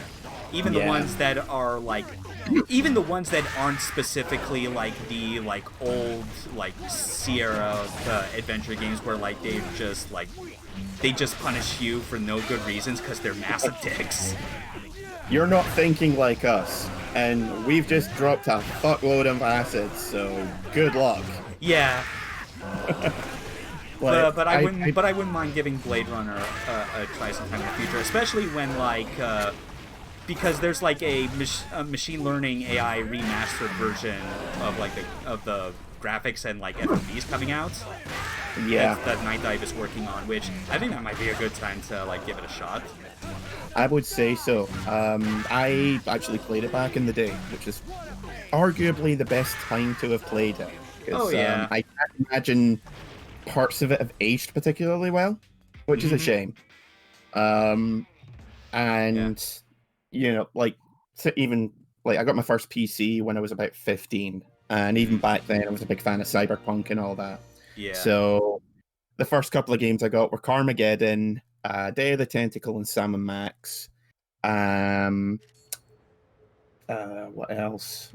Blade Runner was one, and there was a couple of others. Yeah. And yeah, Raph, the remastered graphics aren't out yet. It's obviously still available like you can buy it on GOG and all that, and it works on modern systems. But yeah, the thing that Night Dive's doing is still like in the works. Yeah, the fact that it wasn't playable on anything basically past Windows 98, I think. Something like that, yeah. Yeah, it was basically you had to go through these ridiculous arcane hoops in order to even get it to boot up, let alone play. Oh, so man. You're reminding me of all the headaches I've had like trying to get Heavy Gear 2 working on the PCs that I've used in the past several months. Oh yeah, that was another one. I had the original Heavy Gear as well. Mm-hmm. Wasn't great. Yeah, I mean like Heavy Gear 2 is where it really hit its stride because it was no longer on the same engine that was used for MechWarrior 2. And I think the devs were actually paying a lot more attention to the specific rules of the Heavy Gear tabletop game. Yeah. Yeah, the first one felt more like let's try and do a combination tank game flight sim. Yeah, it looked and felt like a total conversion for MechWarrior 2. Yeah, it wasn't too good, to be honest. Yeah. Meanwhile, Heavy Gear 2 is like the best like American-made simulation of Armored Trooper Votoms. Even though I'm pretty sure the devs didn't even realize it because they were looking at just the tabletop game for its rules and influence and not like where it actually got its influence from. Yeah. And that's ultimately why I like it more than MechWarrior, because Votoms is awesome. What did you say? Yeah, Votoms is actually in the most recent Super Robot Wars game. Yeah, they've been in the last several. Sorry? Oh, they've been in several already for the past several years. I remember someone saying that it was their first appearance. No, Votoms first showed up in Z2 on the PSP. Like those two. Yeah, the Z2 Part 1 and 2, you know? Right. It might be it's the first appearance of like one of the spin-offs or something. Right. But it would be what they really need to do is they need to get in Armor Hunter Melolink Oh for yes, they. Super Robot Wars game. That they would be so cool. I love that scene. Mellow Link is so good, and yeah, Raph saying that this is the boss I always forget exists. Yeah, this is Yeah. always the boss that I almost forget exists. I only remember it specifically because I know there's one in between Let's Shake and Speedbuster. And Yeah. after a while, after so many years of that always being the only assassin where I forgot its name, I eventually remembered by sheer virtue of it being the one that I always forgot. Harvey Wojciechowicz Wolodarski. Yeah, that's I close. remember it's Wolodarski. I remember that part. Yeah. We'll get the we'll see it spelled out when we get to the subway, as well as the voice synth. Yeah. Which is like, I do like how that is just like a voice synthesizer that Suda pretty much always has available for his games. Yeah. Because it's used in the Japanese version of Killer 7 for some of the remnant psyches. It's also used in Silver Case in the Parade chapter, where you have to like kind of like follow the instructions to kind of like move from place to place. See, I always remember it from Serial Experiments Lane because all the episode titles are read out by the same text-to-speech.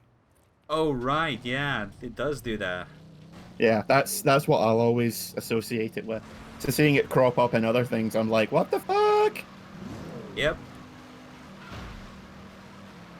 Just jumping because I could. But yeah, this boss is... It's fine. I think the annoying thing is the QTEs that he forces you to do. Kinda. Could have done without it. Yeah. Surprisingly, the part where your camera gets flipped, that it looks like you're on the ceiling, is like not as annoying as you think it would. Because the cardinal directions still work the same, and it's not like this game has a jump button. Harvey Moisewicz Wolodarski. Ha ha! I'm so flamboyantly Russian! My character is all about having murder as entertainment. No one remembers me. I feel very sad now. Yeah. Oh wow, they are not letting you get away with, like, anything there. Yeah. Yeah, I remember the name, I always just forget how to pronounce his middle name. Yeah. Just Harvey's always like... Yeah, I couldn't have remembered any of those names, especially Harvey. Kind of, yeah, that's kind of the weird part about it. You know? Yeah, well, I was thinking Harvey, but I was like, is that right? Yeah, like, Wolodarski. yeah. Admittedly, before this stream, I was confusing myself, wondering, is it Harvey or Harley? I mean, he's kind of clownish, so I guess it could be construed as such. Yeah, kind of, but less clownish, more faux Phantom of the Opera. Yeah, kind of gesterish. Yeah. But I mean, if anyone's usually good with their English words in a Japanese game, it's Suda. So it's unlikely.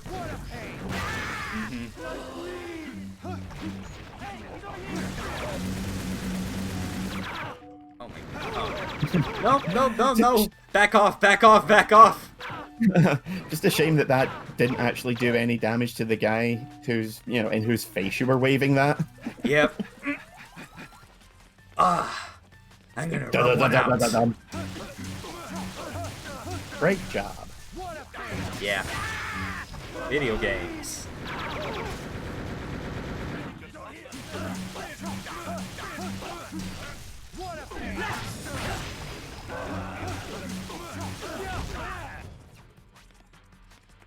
Why is it not giving me the prompt? I want to do the long range down attack, man.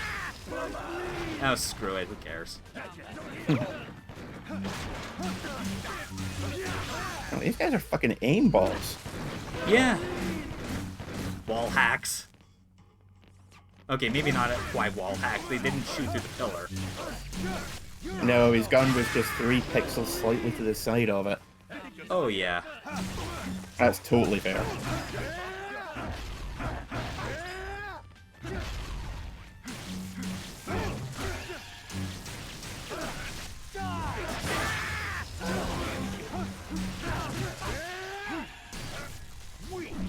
These guys are nothing compared to the egg beater.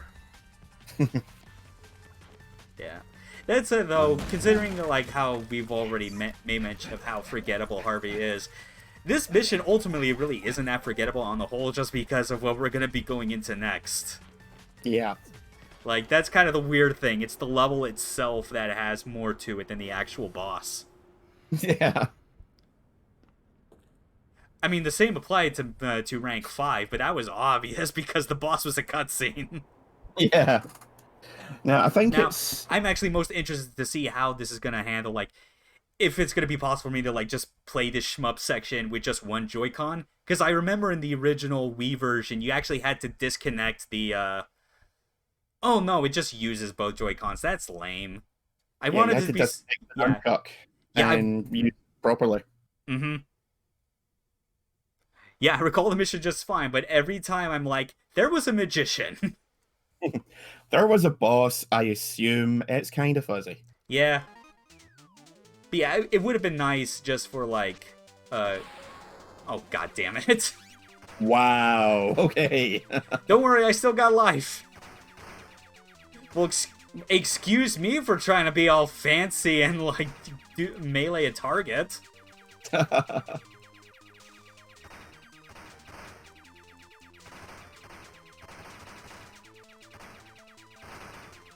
Yeah, Suda clearly went to the same school as Kamiya in terms of just genre shifts for the hell of it. Well, I mean, don't forget Bayonetta has just has one section where it turns into fucking Afterburner. Yeah. Yeah, it does. It turns into Afterburner with Space Harrier music. That's right. More like same arcade. Yeah, that's kind of true. Actually, they probably did go to the same ones. At least in their adulthood. See, I've got Bayonetta 2, but I've not really gotten around to playing it properly yet. It's fine. I really need to rectify that. Yeah. Ah, so that's what happens if you die. Okay. Yeah, but you continue as is, because, you know, like, it'd be lame if you had to just, like, replay this from the very beginning. Yeah, it wouldn't be particularly fun. Oh, god damn it. This is also why, like, if you ever wonder why I'll never actually play any shoot-em-ups on stream, even though there are ones I really like Ikaruga or Radiant Silvergun, you're seeing proof of that right now. Yeah, like me, and it's like me with shooters or me with fighting games, in that I like playing them, I'm just not good at them. Yeah. I mean, hell, actually, if I ever play Radiant Silvergun, it's just gonna be, like, in the story mode where I have all my weapons leveled up with infinite continues, just because, at the very least, showing off the story is worth it. Oh, yeah. Yeah. That's actually the sort of thing where, like, Ikaruga's always, like, the critical darling between the two, but I feel like as I grow older and, like, kind of, like, am more into specific things about the shoot-'em-up genre, I actually find myself more appreciative of, like, Radiant Silvergun specific things. It's like, personally, like, Ikaruga starts off dark and doesn't really get much lighter, whereas Radiant Silvergun looks like a cheesy kids anime-based game, and then you actually find out what's going on and you're like, holy shit, they sold this to kids? It was animated by fucking Gonzo. Yeah. It's like, this game is easily one of the darkest on the system. It's the sort of thing where, like, I would fully, like, not be surprised if, like, the thing that was happening was that the dev team totally did watch Evangelion. But at the same time, it doesn't feel like it's just riding on the coattails of, like, just being a dark story for the hell of it. Yeah, I think think it actually came out before Evangelion. No, it was after. It was 98. Oh, was it? Yeah, came out in 1998, the greatest year for video games. It's weird. It's for some reason it always like games like that always feel like they came out earlier. Did. Like when I think Saturn games, I think maybe 94 to 98. That's it. You know. Maybe. So any good games had to have come out before then. Well, yeah. I mean, 98, they got two really great games, Radiant Silver Gun and Panzer Dragoon Saga. That's because one was on the Saturn and the other was on Dreamcast, I think. Kinda, yeah. It also didn't help that, like, Ikaruga did ultimately, like, end up getting multiple ports before Radiant Silver Gun ever got its one and only on Xbox. Yeah, Ikaruga got released first in the West on the GameCube. Yes, it did, yeah. And from there, I think the next major one was the 360 port. Yes, it was, yeah. And then PC, and lastly, Switch and PS4. Yeah. Radiant Silver Gun, meanwhile, still stuck on Saturn and Xbox Live. It was meant to be getting a release on Steam at one point. Yeah. But at this point, like, Treasure is pretty much just like a corpse at this point that is not willing to admit that it's dead. Yeah, shame, really. Yeah. It's like, I always, like, get into arguments or see people arguing about, like, how, like, any day now, Platinum's gonna go out of business because their model making games is clearly unsustainable and blah, yada, yada, yada. And it's like, yeah? Well, at least they're not Treasure. And I say that as someone that has liked Treasure, like, pretty much since the start of my adolescent life. And also, you know, like, they're practically a second-party studio for Nintendo these days. Yeah, like they're the only major like console publisher that is willing to like continue working with them and like not pull the funding out from under them. Yeah. Come on. Like they may not have a really great release record, but clearly they're doing something right for Nintendo of all people to have confidence in them. Yeah, they've got reputation, but it is a sort of thing where I feel like that reputation is still, on the whole, kind of diminished because there was a period of time, I feel, when it started, and then I'll say right after Bayonetta 2 launched, that it felt like that was Platinum in their Clover Studios 2.0 phase. Yeah, definitely. I mean, when you get down to it, Wonderful 101 is basically Okami, but with Power Rangers. And Beautiful Joe. Yeah. Okami meets Power Rangers. It's like meets Beautiful Joe, there you go. Yeah. It meets every other Kamiya game ever made. Well, I mean, right after the first mission, you meet a dude called Luca who's got a camera. Wonder where I've heard that before. Alan Smithy. And yeah, as Rav brings up a good point, Project GG is a name that you can at least type out as something that was announced, whereas there's been no other like announcements from Treasure in half a decade. Yeah, Project GG is supposed to be, like, people are calling it the third in Kamiya's superhero trilogy. It's specifically what Kamiya called it, which I think is a great way for him to get around the fact that he's never going to be able to complete the Red Hot trilogy of Beautiful Joe. So he decided to go, you know what, screw it. Beautiful Joe 1, that's the start of the Red Hot trilogy. That's still true, but it's also the start of my superhero trilogy. Wonderful 101 is the second, and Project GG is gonna be the big Ultraman style finale, you know, that's awesome in my opinion. That feels like that's the same mentality I would make if I were ever to like make my own mecha games. It would just be like an anthology style trilogy where each entry is based on like a different type of mecha, you know. I'd want a super robot game, a real robot game, and a remote control robot game like Giant Robo or Tetsujin. Yeah. I have to say, like, the one thing about Kamiya is, like, when you're playing these games, you can feel that he has genuine passion for whatever the main subject is. Yeah.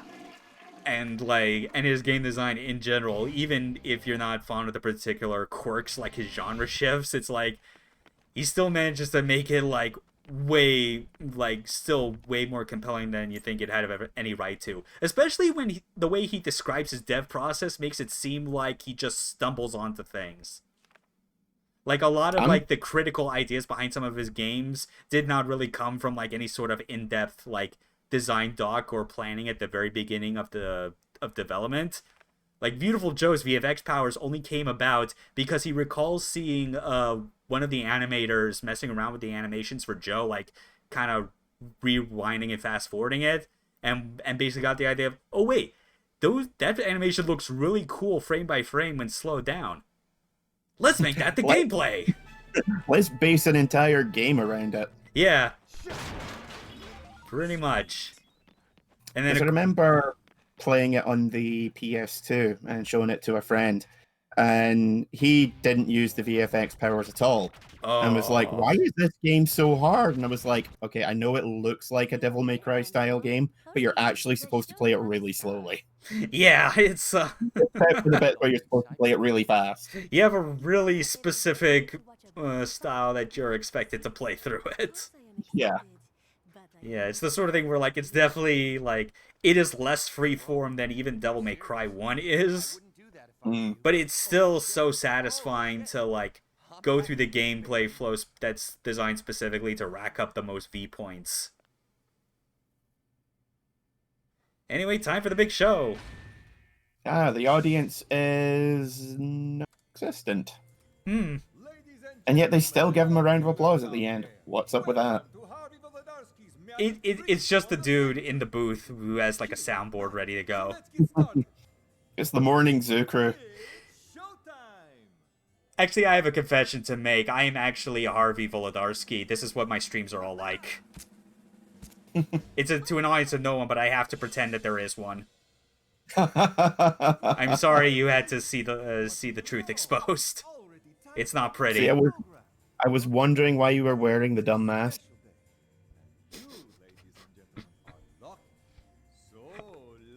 I guess. I mean, my avatar technically does have a mask, but it's not that kind. All right.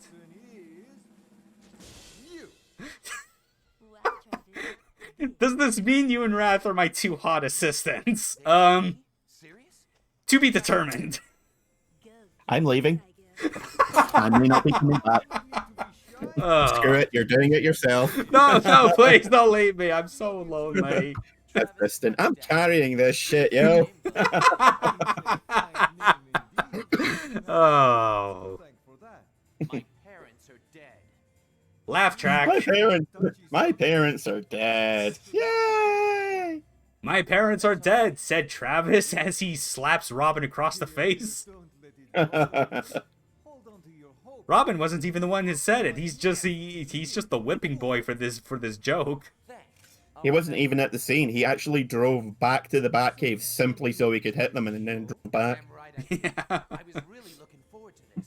It's the last show. Everyone's like, "Where's Batman going? Where's Robin? I need to slap Dick." And then Tim just pops in and goes, phrasing, Bruce? That was one of the best jokes in the Lego Batman movie. It's, hi, my name's Richard. All the kids call me Dick. Children can be cruel sometimes. Yeah. I actually had to stop the movie just to be like, did I just hear what I thought I did? That is amazing that they got away with that. Right? That's how you can tell, like, entertainment that's technically made for all audiences really works. Because they're able to just slip that stuff under the radar. And the guys like, I still miss back when movies were able to get away with one F-bomb in a PG movie. Yeah, I was going to say, you're allowed to do that above a certain rating. Yeah.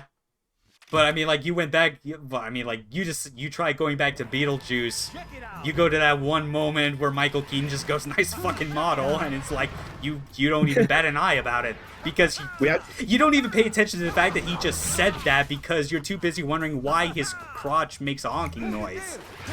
See, that's the thing, because we just watched that again at Christmas there. It's the first time I've seen it since I was like, I want to say like 12 or 13. And I Beetlejuice seems like a very interesting choice for a Christmas movie. well, I mean, last year we watched Society, which Oh, yeah. that's definitely not a Christmas film. Oh, yeah. And the year before that was Annihilation. Oh, So yeah. it's not that we're deliberately picking movies that are, you know, anti-Christmas. Because, like, that morning we watched fucking Santa Claus the movie, you know? Oh, It's just that, you know, like, me and my girlfriend will get each other movies for, like, we always get t-shirts, snacks, and movies and Funkos. Like, okay. no matter what. And it just tends to be whatever movies we've gotten each other for Christmas that year, we wind up watching one of them. Yeah. Oh yeah, Brad has a good point. You can blame that like on like the stuff over like Gremlins and like Temple of Doom. Yeah. But I guess over that makes here, sense, especially in the latter, considering Temple of Doom had that heart ripping out scene. Yeah. See, over here, it was Batman back in 1989. Yeah. Because we had UPG 15 and 18, which is roughly lines up with the American ratings. But Batman was a bit too much for the PG rating, but not bad enough for the 15, which is what it wound up getting saddled with. So about a year or so later, they brought in the 12 certificate, which is roughly the PG-13. And now I think it gets listed as a PG film. Yeah. Funny how that works. Yeah. Meanwhile, Harvey is continuing to be a joke. Sorry, you were fighting a bot. I completely forgot about that. Yeah. Yeah, he's definitely like on the same level as someone like Holly Summers, where it's like if you're competent enough to know like how to like do a dark step, you can keep a pretty consistent flow going. Yeah. Just as I say, the forced quick time sections always annoy me. Like this one. Yeah. But I think And the one right. yeah. Should be fine once I get through this. It's just they take forever. Yeah. And I think that banging around was so loud that like it even like still broke through the noise canceller on my mic. I certainly heard something. Oh yeah. Thank you, thank you. Now back to the murder. You've been a wonderful audience. Slash in the face.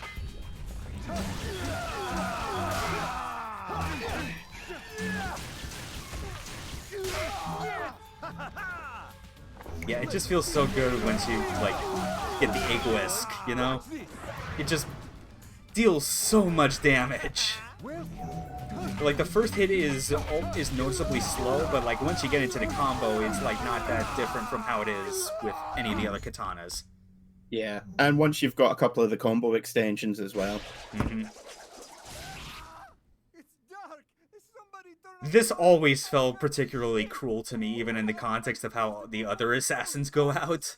Like I don't think I don't feel like as uncomfortable by this by the same way like say Dr. Peace when he's literally bleeding out his intestines. But also I think that's just because I already like have a natural reaction of like wincing to anything eye related. Yeah, eyeballs and fingernails and teeth. Those are mine. Yeah. Yeah, for me it's still mostly just eyeballs and needles. Screw needles. It's yeah. Anytime I have to get to that one section of Dead Space 2, it is always uncomfortable to look through, even if I'm playing it. Getting into the eye pokey stabby machine. Ugh. Yeah. Like the first time I did that, I didn't realize I'd been holding my breath the entire time, and I'm usually okay with that sort of. Yeah. Although I did fuck it up a couple of times on purpose, just because it was so funny. Mm-hmm. So yeah. And let's see, where are we at? Oh wow, we're coming up on 2 hours already. Also, is it just me, or does Sylvia look a lot like Sarah Michelle Gellar? I'd not be surprised. I mean, like in her regular outfit, she always looked like the actual like, or maybe Sylvia she did. Christel? Yeah, although maybe I forget if it was less that she looked like it, and more that her name was specifically chosen to be that. Oh yeah, The name definitely. Yeah, I forget. I think Yeah, because Bill I was want to a say bit- there definitely was something where like just in the same way that Dr. Peace was modeled after Charles Bronson, that she was modeled after someone. Yeah. But yeah, we're coming up on 2 hours, and like I know like the original plan here was just to get through ranks 5 and 4, but I don't know if I'll be like getting through Speedbuster, but I wouldn't mind just like taking some extra time to like in the overworld to kind of get some of the side jobs out of the way as a way to wind down. Yeah, yeah. Get all the cash, and then we'll call it for the next one mission, and then we'll call it a night. Yeah, that way it can be like, yeah, fourth Just stream will getting be right get back to the straight into action. Speedbuster, then Bad Girl, the best one, and then more than likely probably also do the same of just grinding out cash before the rank 1 fight. Yeah, I mean, the cash for that and the Yeah, the Tsubaki Mark III is the big one, and I actually do want to have that before fighting Jean. that Jean and Henry will probably be one stream by itself, to be honest. Yeah, that's true. Yeah, Jean and Henry, as well as, well, even before getting to Henry, because I want to actually make sure that I like do some extra stuff in the overworld, like the dumpster diving, buy some extra clothes for the heck of it. And then I don't know, depending on how much time is left on the last stream, it could just turn into like a just chatting for like the very end, because who knows. And yeah, Travis trying to beat the system, but failing horribly by only returning a partially recorded tape. Man, even when he's trying to be bad, he's bad at it. That's why we love him. Alright, so what do we got? 450k. Yeah, we could do that. Yeah. I think we can also, like, put some money towards, you know, getting a new t-shirt and sunglasses, I think. It'd be good to pay another visit to Area 51 and, like, update the look slightly more for the following streams, you think? Yeah, I think the Bloodstained set is unlocked round about now. Oh, yeah, I think so. So that was the one which I used pretty much my entire playthrough. Well, let's actually take a look and find out. Yeah, after I stop by Beefhead Naomi. Just because, again, it's close. You can kind of see that, like, I am treating this in a lot the same way that I treated my normal errands when I was, like, living in Washington, you know? Like, just always go to the same places based on proximity. Yeah. I see the shopping mall over here, near me. Well, before everything started going down, was like 80% women's clothing stores, 5% sports clothing and accessory stores. So really, I would go to like 3 shops and that was it. Oh yeah, I just remembered. I think it's like you only get 4 videotapes you can check out from Beefhead.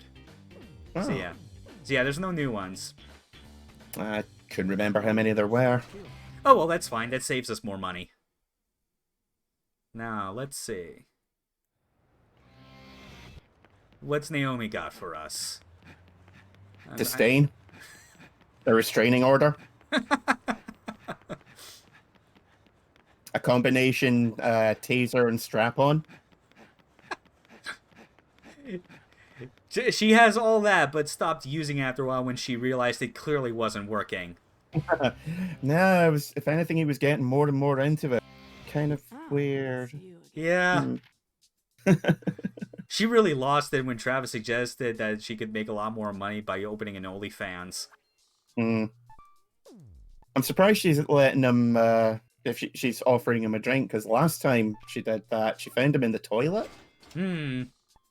Weird. So yeah, power up for the Tsubaki Mark II and energy saving. Energy saving is always good. Yeah, I mean, you barely needed to charge us all in that last boss fight. Yeah. Clearly the strap-on is a beam katana. Oh, man. Oh. But that's the pegging noise of a lifetime.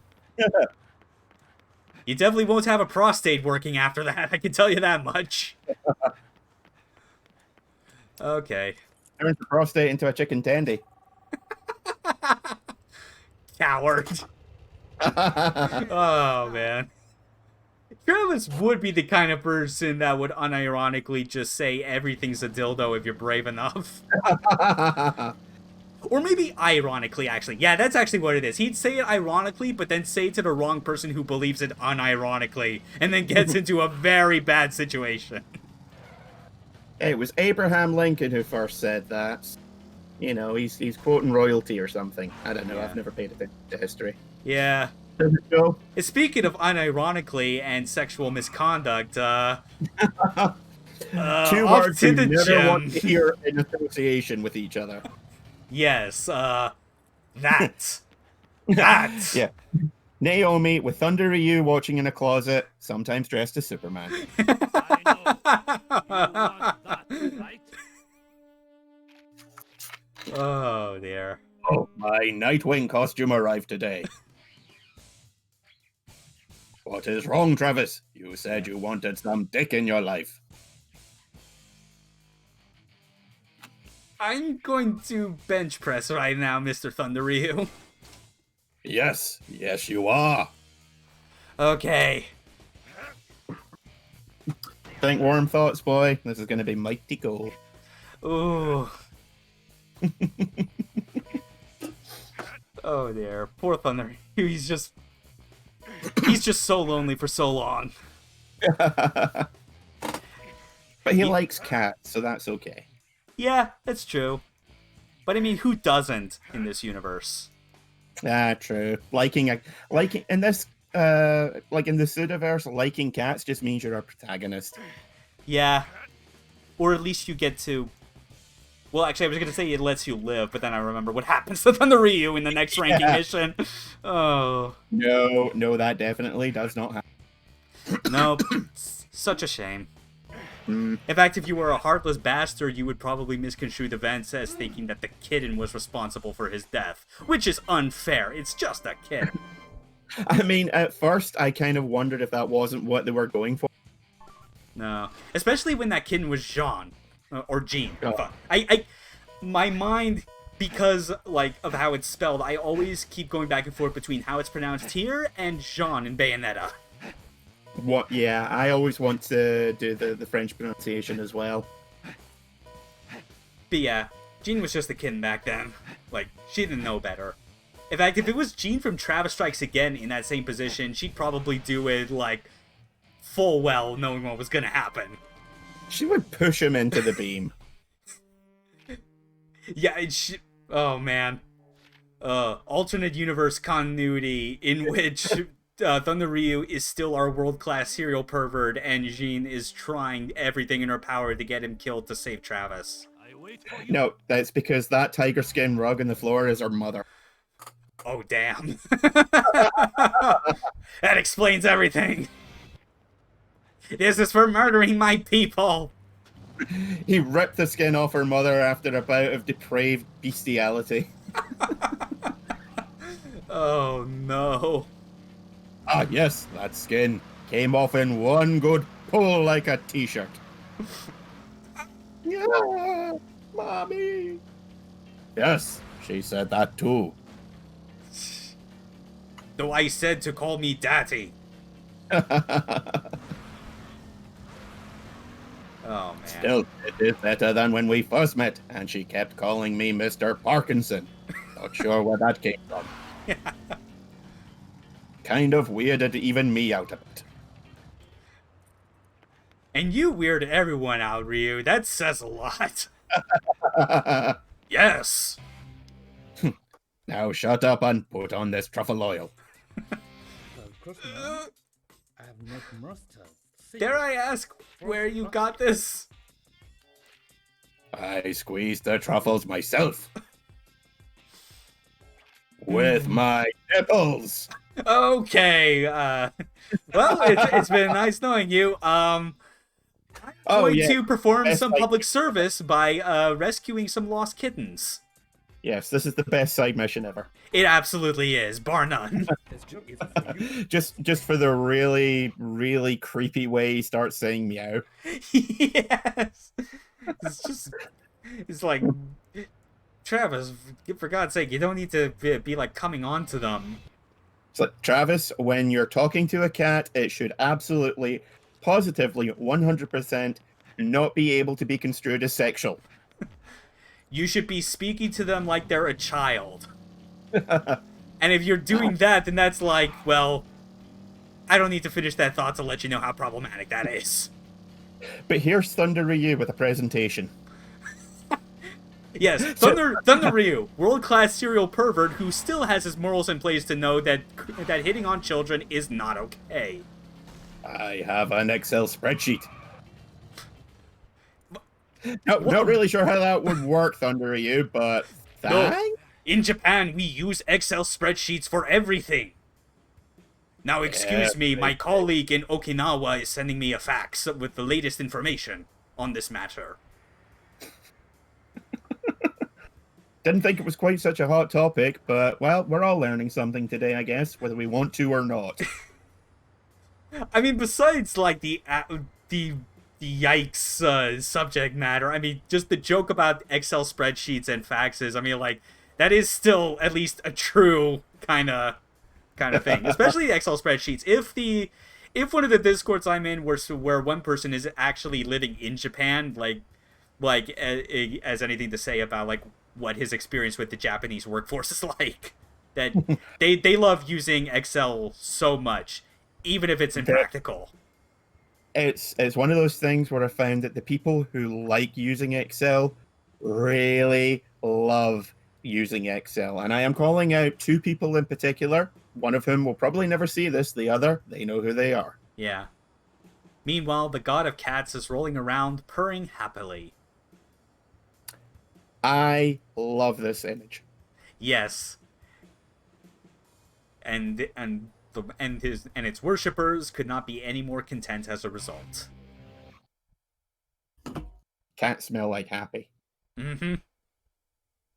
Yeah. I also love how, like, that dude's entire speech is like interlaced with a bunch of, like, meows and all kinds of stuff, like he's being possessed by a cat, because he's getting so into the nature of his job. It's just like, I don't want to sound weird or nothing, but cats are awesome. Yes, they are. I'm like, yes, I am well aware of this, and I am okay with it. All right. The rescuer spots his charge. Commence the wiggling. Yeah. You're going in my jacket pocket. Mm-hmm. It's just Travis walking around with a bulging overcoat with like 22 cats in it. Yep. Living the dream. Oh, man. He's storing those cats the same way that, like, we stored that cow in Mission 5 of Steel Battalion. Just a small T-Rex arm comes out and goes, yoink. Yeah. I still need to, like, respond to it in the Something Awful thread, but, like, someone made mention that, like, the presence of that cow and the fact that you could pick it up was, like, possibly a reference to Turn 8 Gundam. Yeah. I've not seen all of that, but it has apparently there's a very popular scene involving a mech picking up a cow and just shoving it in a chest compartment. Yeah, it's popular enough that it actually has, like, a model made for it, with the actual compartment for said cow, which I think is pretty cool. Yeah. Now, with fully functioning cow hiding technology. Now you get all the beef and milk you want, until it's gone. Especially if you want the beef. Now, this is like trying to play with a real cat. Yeah, like, nah, they just don't budge. Gonna have to make it worth my time, mister.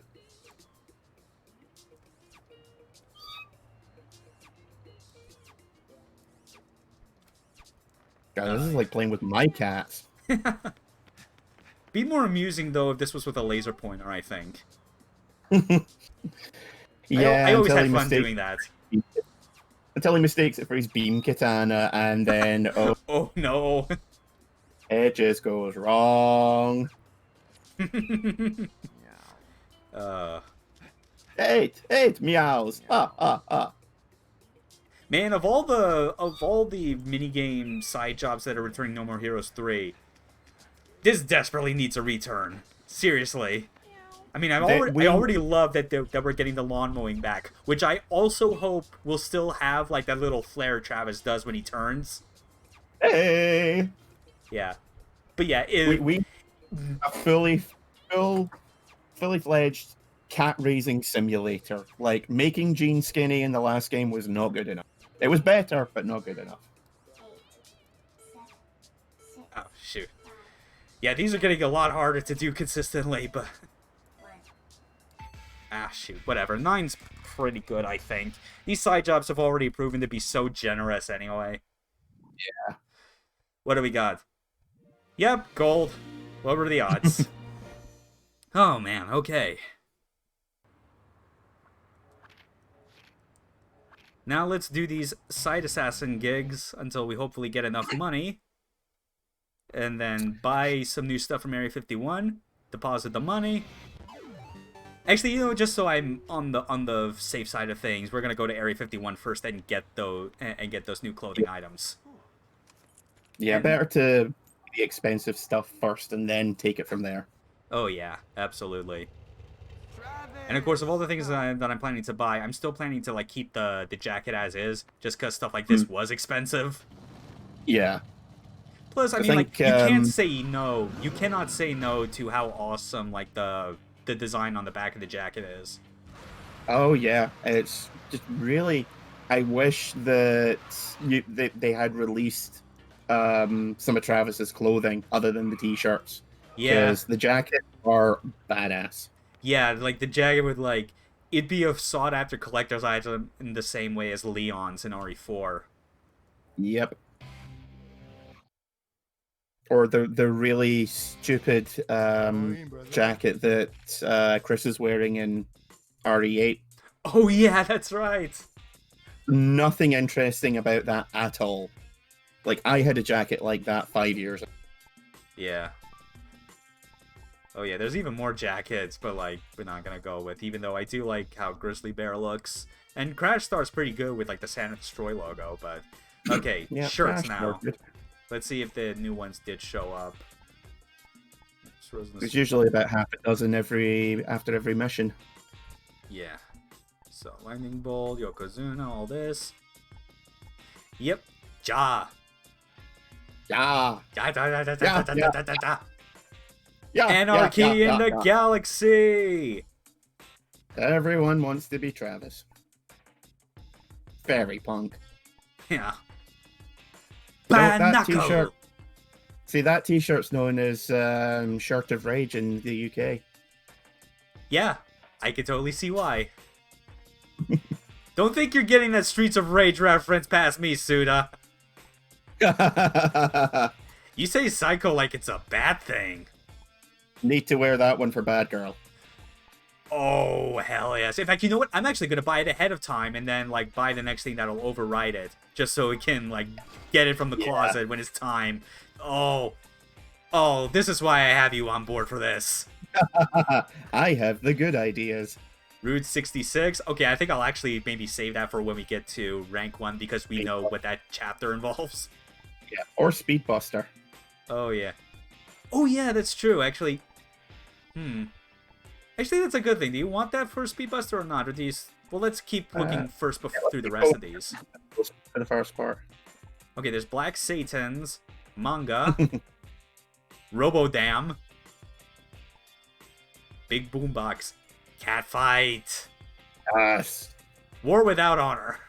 Okay, I think that's the end of it. Yeah. So, what should we go with? I am honestly thinking more about the Route 666. Yeah. Well, I picked the one for Bad Girls. Yes. Dealer's choice. Okay then, so, Biohazard if it's available. I think it is. Well, I mean, like, I know there's, like, the radioactive, one. Yeah, warning radioactive, though I don't think that's it, because that's not the biohazard symbol. Yeah.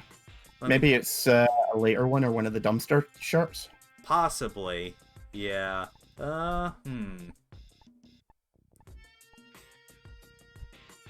Oh, he meant that? Okay. Yeah, let's go with that. Sure.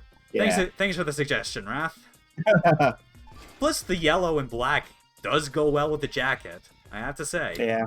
And I've actually got a then- shirt yeah. just like that but it's got the Malawan logo lands on it. But it's got the black trim on the neck and the sleeves. Yeah.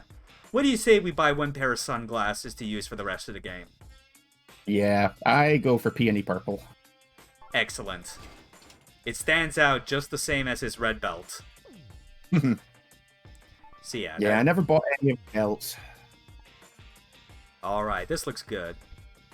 Go Let's just to take with a look black at- jacket, black jeans, and and that shirt, the warning Yeah. negative. Yeah, that's a good mix. The black and yellow. Thanks, man. Take care now, brother. Your shirt, hey, your store's the best, man. Later. Peace. Yeah, if only this place was run by Khan, that'd be the best. Look at all these shirts. You see this shit? Because I sure can. I can kind of see it through echolocation. I know there's a shirt there, but fuck if I know what's on it. I So can you buying, hear the or- logos.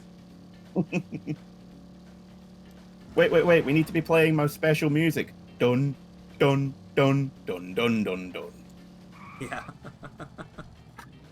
You need help finding yourself through the winding streets of like a Central America city? Because I can help. Yeah, I really just want to know where the subway is. Hello, Travis. Yeah, I could see definitely like how you would have been bummed out to see that there wasn't like a clothing store like Area 51 near you, just with that kind of variety. Because it's like, I feel like it'd be so easy for someone to be like snarky and misconstrue the idea of like, oh, just go to a Hot Topic. Like, no, god damn it, that's not the same. Yeah, we don't even have Hot Topic over Yeah. here, and Like that annoys me no end. Yeah, like the kind of place you want to go to is the one that feels really underground. So we had a couple of places like that in Glasgow, but they were always full of art student douchebags who are like, I don't think you can wear that shirt, but you know, be my guess. Alright.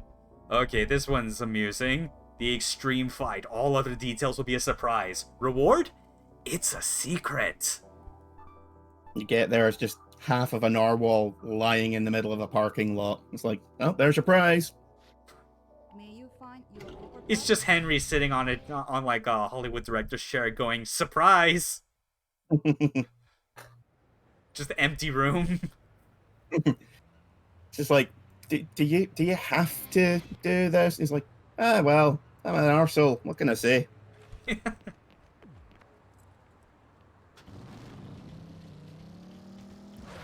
Alright. Let's go to this surprise. Yeah, that really is the thing with like Hot Topic. It's just too obvious with its shit. Yeah. The thing is, though, like, for years it was the only place to get shirts for, like, Invader Zim and that, which I know has its reputation, but I still Yeah. like it. Like, I could kind of see the thing of, like, if it had, like, the necessary, like, goth apparel you're looking for. But even then, it's really only, like, if you're looking for one that's, like, convenient and readily available and not actually going for something that would be more higher quality or unique. Because otherwise, yeah, it is stuff, like you said, it's the Invader Zim and the dumb edgelord crap that ends up becoming a meme that you post on Twitter just to make fun of. Thing is, though, as I said, we never had anything like.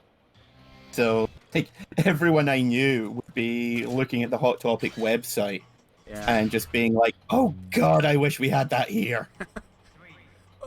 Do tell this funny Hot Topic story, Wrath. I'm very interested now. Oh, this was the secret. Oh, it's the Lionel Richie stage. Yeah. You know, fighting on the ceiling. Fortunately, though, this is already a quarter, so it's not like we have to do any, like, complex horizontal navigation. Yeah. Although, it is something where, like, I completely forgot it was the case. It does invert your left and right directions. Oh, wonderful. But again, this is a straight line, so as long as you don't consistently deviate, it's not too bad. Are the directional inputs for the kills inverted as well. They are not. Small favors, I guess. Yeah. Alright. Yeah, the motions are thankfully spared by this. Alright. Open the door. There we go.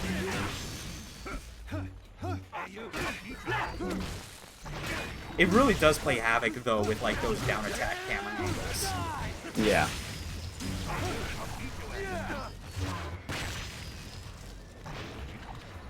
Alright.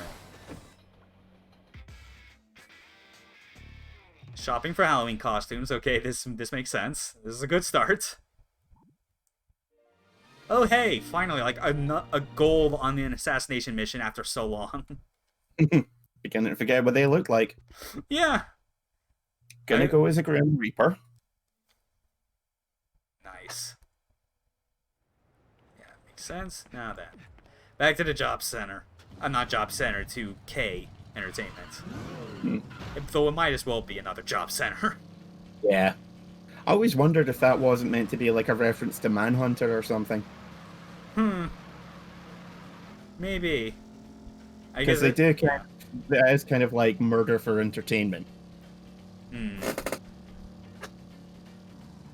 Didn't want a mask, so got face paint, did the skull face paint, and the only black cloak I could find was at Hot Topic. Okay. So everything was good to go, but yeah, had to go there to see what they have. That'll be interesting. So I buy it, wear it, go to a Halloween party. Travis. And that's when you found out it was actually a really big pair of fishnets. That could happen. I wouldn't be surprised. Oh, great. This is going to be a, quote, fun one. Well, you're going to get like 3 kills and spend the rest of the time being pinballed around the area. Yeah. Suddenly a dude was like, yo man, I love Kingdom Hearts. Oh no! They thought you were an Organization 13 member, didn't they? Oh, that stings. Ouch! Oh. I mean, I like Kingdom Hearts too, but wow. Yeah. Yep, called it. Guess what I found when I looked at the tag. Oh dear. Yeah, just a little tag describing exactly what it is. The bearer of this outfit shall be called, so it shall look like a complete douchebag in front of everyone. Oh, that was funny and sad, but still funny. Yeah. But also further serves as an indictment of why Hot Topic is lame. Accidentally went his Roxas through his black metal face. That's a better way to describe that part of his life. I don't even want to think about how that would work in the series. Jesus. Oh man. Oh, at least you're only fighting these guys one at a time. Yeah, it's still on the subway, so, you know. Yeah, it shouldn't be too bad. Only way forward is forward. The only way out is through. Yeah. Screw you, you're not gonna unload a full SMG clip on me.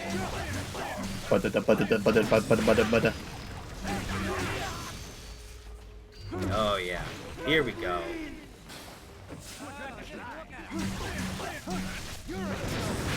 Ah, I have invulnerability during killing blows. Iframes, bitches. Woo! Woo! I remember reading an interview with Suda where he said at one point they were considering having, rather than just decapitations, having full dismemberment, depending on how you hit them. Until we were told that would have basically given the game an adults-only rating in Japan. And it was just like, maybe not then. Yeah, and it was already, and it already had to like cut out all the blood to begin with. And just like turn it into dissolving particles, which I feel could have worked to a degree, but only if the particles were still mixed with the blood itself. Like if it was like if it was still like the same sort of exploding red kill effects from when you hit a Heaven Smiles like weak point. Just made it look like party streamers. Yeah. See, they Which should it have done already that. kind of does, except amplified in this case, because the blood is more pressurized. See, they should have done that and gone whole hog and had glitter effects coming out as well. Every enemy is a glitter bomb. every enemy, well, I mean, considering how when you hit them, money falls out, they're basically pinatas. Yeah. Yeah. No More Heroes, a prime example of pinata economics. No More Heroes 3, Quinceañera Massacre. Yes. What is pinata economics, you may ask? Well, I'm glad you asked. It is the proper successor to trickle-down economics. It works much faster. First you get a bat, then find a rich person, then swing it at the bastard until the gold flows forth. Gold can sometimes be red. That just means it's much fancier. Yeah. If the gold is red, sometimes candy comes out. Therefore, you can say you've eaten the rich. Sometimes the gold is red. That just means that it never really grew out of its metal phase in high school. Oh, man. It's funny because I'm still wearing combats. I thought you were about to say it's funny because I'm still poor. That too. Yeah, me as well. My life is a joke. Yeah, we're poor. As well as I'm sure pretty much everyone that is possibly viewing this. Thus, sparing me from seeing that donation tracker go up even 1 cent. Yakuza is a documentary. Just need to pile through a nouveau riche guy through. Just need to drive a nouveau riche guy through some bicycles. Absolutely. I like to think of it more as an unlicensed dentistry sim. Kazuma Kiryu is a man who hates teeth and wants to free everyone from the tyranny of their teeth. And yeah, pretty much. If you're free from the teeth, you don't have to worry about the about dental hygiene. Just you wait, Ark. Yeah, I'm waiting.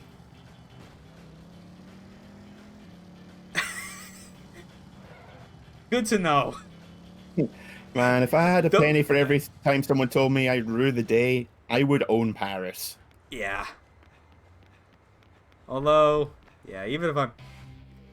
Chances are I probably get more success once I get that actual VTuber avatar or whatever the hell. Just because it's like... I don't know. There will be more of, like, an actual person that they can identify without going full face cam. You're gonna be the prettiest cat girl on YouTube. Nah, not even. I'll leave the cat girls to, like, people like Nanners or Snuffy that are just fully committed to being 110% cringe. See, this is why I don't watch any streamers or YouTube celebrities or anything. Yeah. It just seems like too much work. For me, it's like catching the streams live is mostly the sort of thing where I end up like just leaving it on in the background. Like it just never feels quite to the same level of engagement as it would be with just like watching like a already recorded video. Yeah. Still doesn't stop me though, just because there could be funny moments that happen. See, the only streams I ever watch are stuff like GDQ. Right, yeah. Other than that, it's like, I'll watch the VODs in my own damn time.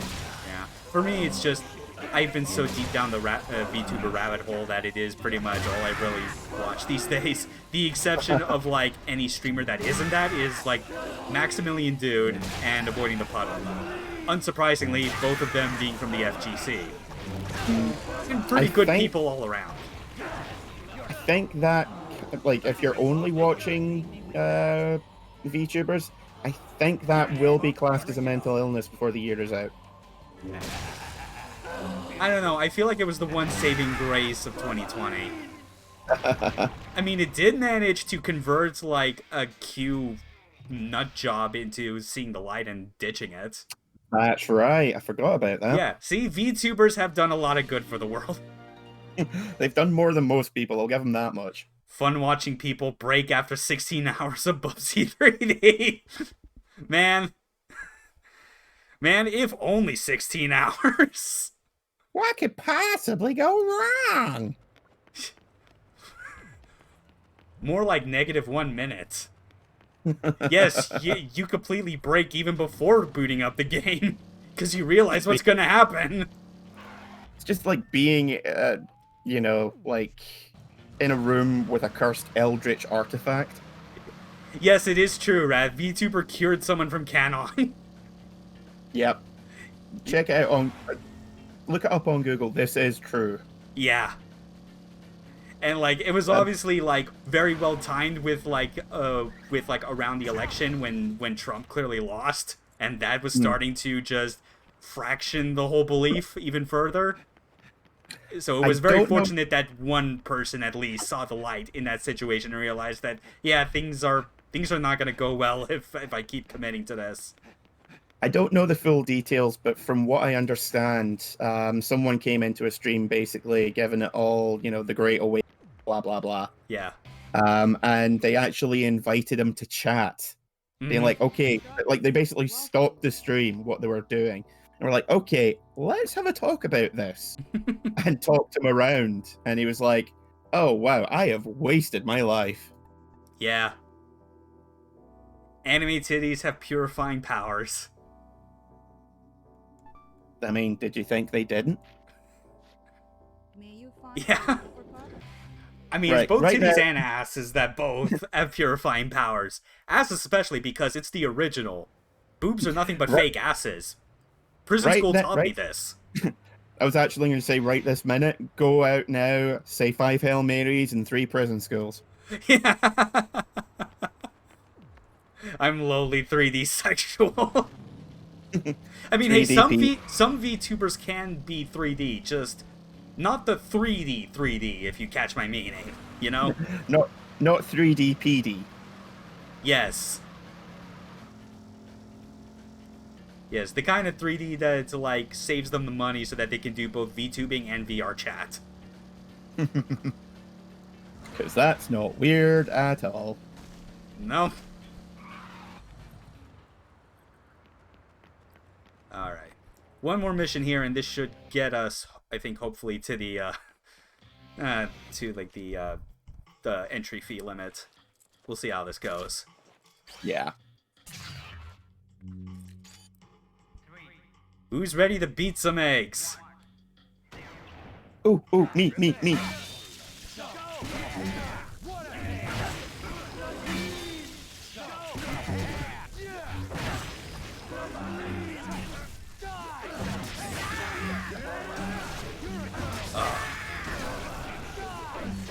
I love how like the motion prompt appears, but sometimes it's not even for that person I'm targeted to. It's from like one dude 3 blocks over. Yeah, like even he felt it. Yeah, this mission goes by so much quicker once you get the better weaponry. Yeah. Because I mean, before it was taking like 3 minutes, and last time you did it in just over 2. Oh yeah, like when I first did this, it basically took like the duration of all 5 minutes. Like 4.5, probably closer. But yeah, as always, this is a very good one to go with until you have every mission unlocked, in which case, you know... You need only ever play with them. Yeah, sounding like a broken record already, but obviously mission 18. Yep.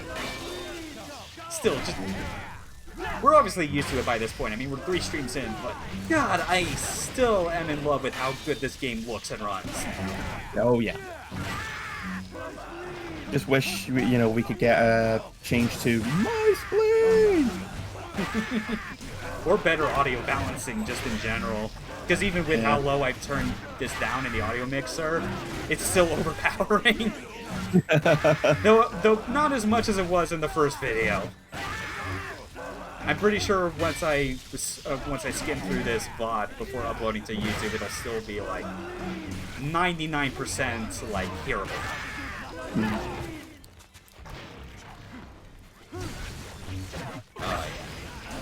Yeah, between this and Killer 7, I really feel like Suda should have stuck with cell shading, because he kind of feels like the only person that really gave it a fair shake, you know? Well, yeah. Well, I mean, like, or at the very least, still like stylistic shading. Because I mean, like, No More Heroes 3, I'd say still kind of fits that, but it's obviously like more advanced than this. Because this was made back like on a system that didn't output to HD, didn't have all like the pretty fancy effects. That said, I do kind of, I do still like how it's looking in No More Heroes 3, and like by extension what they have for Trap Strikes Again, because it very much felt like they refined kind of like the sort of shading and style they had with Killer is Dead, but like more colorful. And less blacks, to the point where the blacks end up looking blue because of how crushed they are. Yeah.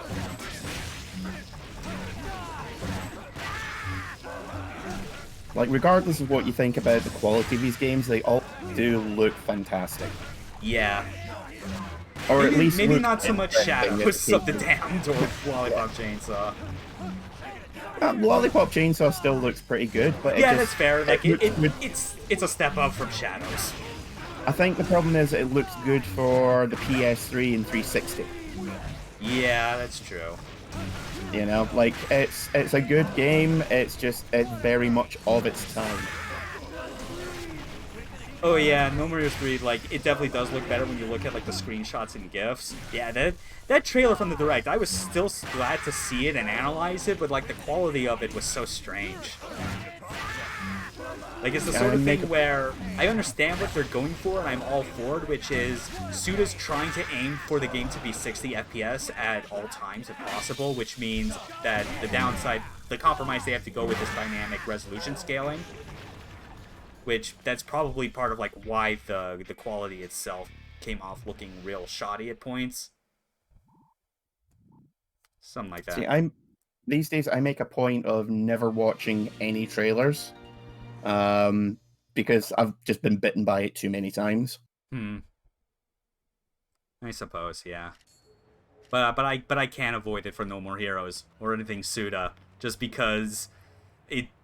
Like other Suda fans, it always sends me into that high kind of frenzy of analyzing everything and seeing what it could all mean and lead to.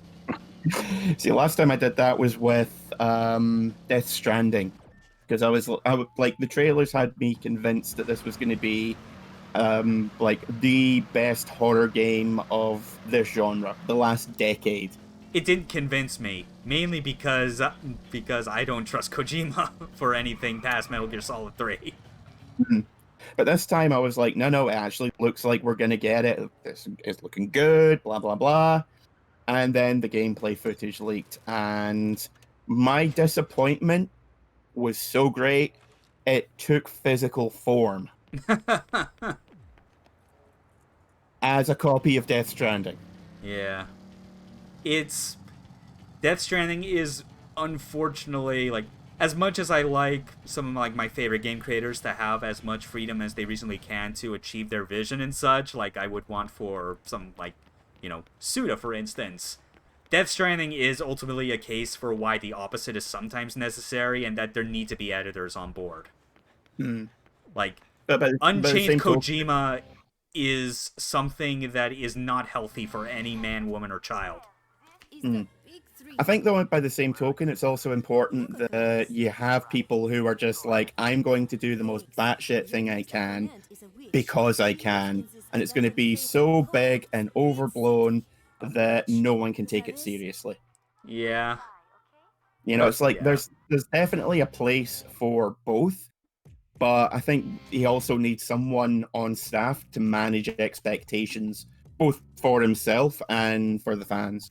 Yeah, because it's like the editor, I feel between the two examples we bring up, like, need to, like, show up in different parts. Like, Kojima's editor needs to show up to, like, curb, like, the exact same problems he always has with his stories, like, ever since the beginning. Like, the way he handles, like, his characterizations, the namings, the way he approaches themes, and that they never really, like, go beyond, like, high school freshman, like, term paper type of quality, Whereas Sudas, he's- Sudas is much simpler in that he just needs better designers on board for like I gameplay think- purposes. But the downside is that I feel like they tried to do that, but it was happening during the time where like his role as the director was being greatly diminished. I'd like to see him work with James Gunn again because they have very similar sensibilities. Like everyone Yeah. says, he's like Quentin Tarantino. It's like, no, Quentin Tarantino's a piece of shit. He's more like James Gunn because they both have the same kind of over-the-top anarchic sensibilities to their work. Yeah, like you can argue that like there's some Tarantino-esque-ness to it, but not 100%. I mean, yeah, like Tarantino's made a good movie. His personality can be abrasive at times. And that's not even counting the fact that he is extremely open about his foot fetish, which, I mean, I don't kink shame, that's whatever. That's the least of his problems. I would like to see him die in a bonfire, but that's neither here nor there. Yeah. But I mean, I was to- satisfied to see him get turned into a vampire and die in From Dusk Till Dawn. Yeah, that's true. Even if that was after the whole...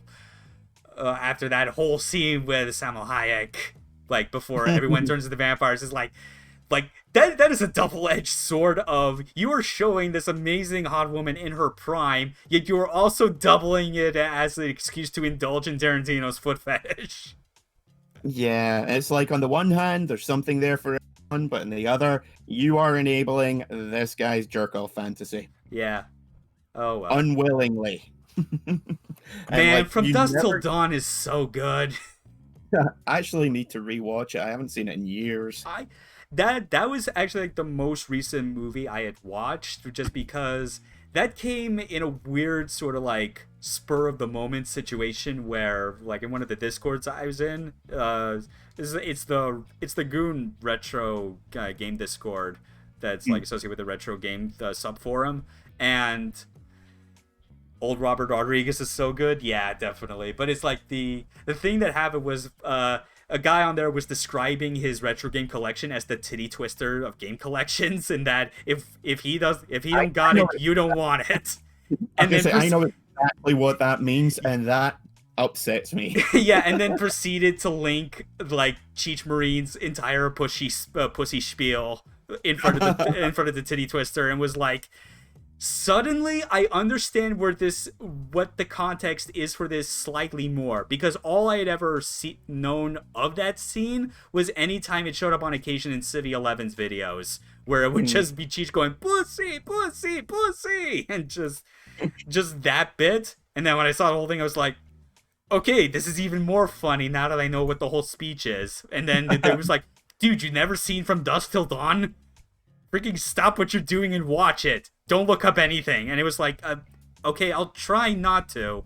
And to my credit, I normally do this with a lot of old media before watching or experiencing it or whatever. I did just go and acquire a copy legally, in quote, non-quote, air quotes, whatever you want to call it.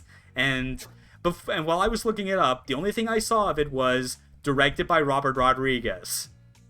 And that just told me, like, not even knowing what directions it would go in, I was like, I think I have an inkling of an idea of where this could be going. And then honestly, I watched it. And it all made sense. The only way it could have been any better would be if Nick Cage was in it. Yeah, that's true. But even then, like, the cast they got on that was already pretty solid. Even if Tarantino was starring in it, he was at least playing a character who was like perfectly scummy for his capabilities. Yeah, it's almost like it wasn't a stretch at all for him. Yeah, but at the same time, you had Salma Hayek, you had Cheech Marine with the aforementioned like pussy speech, David Tom Savini, Danny Trejo was in there, George Clooney was the main character and was doing a very good job. Lewis. Yeah, just so good, and a lot of great, fun, silly concepts in there. Like I cheered so hard when the old pastor guy like grabbed the shotgun, then the plank of wood, and it was like makeshift cross. It was so good. It's like, yes, this is the apex of all holy weapons. Shotgun cross. It just makes me think of, I can't remember where it was I read it. They were talking about the shotgun in Doom. It Yes. said, never ask if a weapon is holy enough. Ask if it needs to be holy to begin with. Yeah. Oh, that is so good. And then of course Sex Machine with his freaking crotch gun. which which I'll be honest, did not get nearly the amount of use I feel like it should have. Oh, that shows up again in Desperado. Oh yeah. Which speaking of All which, the- that's what Raph mentions I should watch next. And yeah, I'll put that on the list. Yeah. It's actually a sequel slash remake to another movie that he did back in Mexico. Yeah. I cannot remember. El Mariachi. That's Yes, it. El Mariachi. I recall seeing that name around like in like that whole sort of like trilogy of his. Yeah, Yeah. El Mariachi, Desperado, and Once Upon a Time. Yeah. Yeah, Robert I would- Rodriguez's old catalog is definitely something I need to get more into because it's like because we mentioned Tarantino, we know about like the annoying abrasive parts about who he is as a person, but admittedly I have seen plenty of his movies like the old stuff like Reservoir Dogs, Pulp Fiction, that stuff, but it's like Robert Rodriguez is like a bigger blind spot even though like I have seen like I've seen Grindhouse, which I always distinctly remember because of how that was advertised as those two directors coming together on that. Yeah. And then they wound up extending both movies to their own thing anyway, so like what was the fucking point of that? Yeah. And then of course and then Danny Trejo of course finally got his starring role in Machete. Which, funnily enough, is completely 100% canon to the Spy Kids universe. I was just about to make that same joke. I love how they make that connection with such a straight face, and I am like, okay, so they're the same, but what came first? Did Uncle Machete just go crazy after a while, or was he like, or did he become the uncle to Cortez's children like after he cooled off? Like, this is what I want to know. The lore's important, Robert Rodriguez, please. Well, the Machete movies it's kind of suggested that they're set in the 70s. So then I guess that makes sense, yeah. So clearly Machete is an ageless force of unending murder and being an awesome uncle. Yes, absolutely. In fact, I'm pretty sure he's an awesome uncle in real life, if I had to be honest. Considering how wholesome of a guy he actually is in real life and like is helpful to people, like there's that whole story of him like saving like the kid from like a car crash like after like it had totaled, like him and his mother.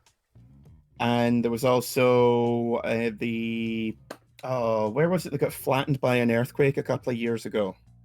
Oh yeah, I seem to recall that. Yeah. Yeah, he was working at a soup kitchen there, and like a couple of photographers just stumbled across him, and they were like, "How come like no one knows about this? How come you're not publicizing it?" And he's like, "Dude, I'm just trying to help people. If this was about raising my profile, I would have Entertainment here. Yeah, I'm just here because these people need food." Yeah, Danny Trejo's a good man. Absolutely. Yeah, I can't fault anyone that thinks like that. Mm-hmm. For sure. Yeah, this was, of all the funny tangents and conversations we've gone on, I think this is definitely one of my most favorite ones as far as like winding down the stream because we finally got the money paid off. Next time we do this, which will be like we'll still aim for this coming Wednesday, we'll finally take on Speedbuster and then Bad Girl. Yep. But yeah, this was a good one. Yeah. Yeah. Thanks for coming along. Yeah, absolutely. And and just remember, once you do finally get loaded, like you hope you will, make sure to actually put the money where your mouth is. I'll be interested to see, or share this with other people who might spare a coin or two. Hopefully enough that it just comes short of 2,500 before the end of the year. Because if that happens, then send the rest of the cash to me because my cats Yeah, are I'll very expensive. yeah I'll no joke. If I did suddenly end up getting that amount of money, I totally would share like a portion of it to like help you with your stuff. Chances are I don't really need $2,500 to cover a Saturn, modding a Dreamcast, and getting like a PlayStation 1 and like all the ODEs I would need.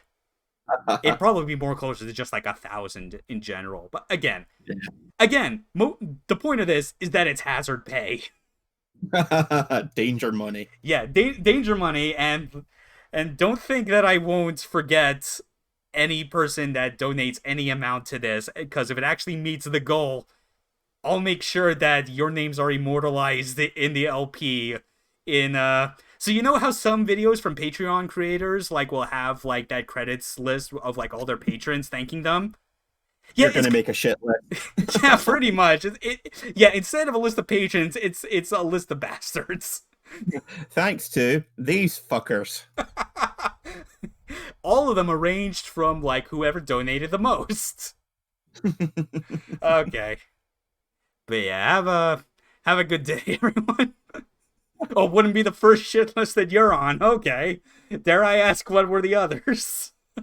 That sounds like a challenge to me. Yeah. All right. But yeah, this was good. Have a good day, everyone. You take care of yourselves. Laters.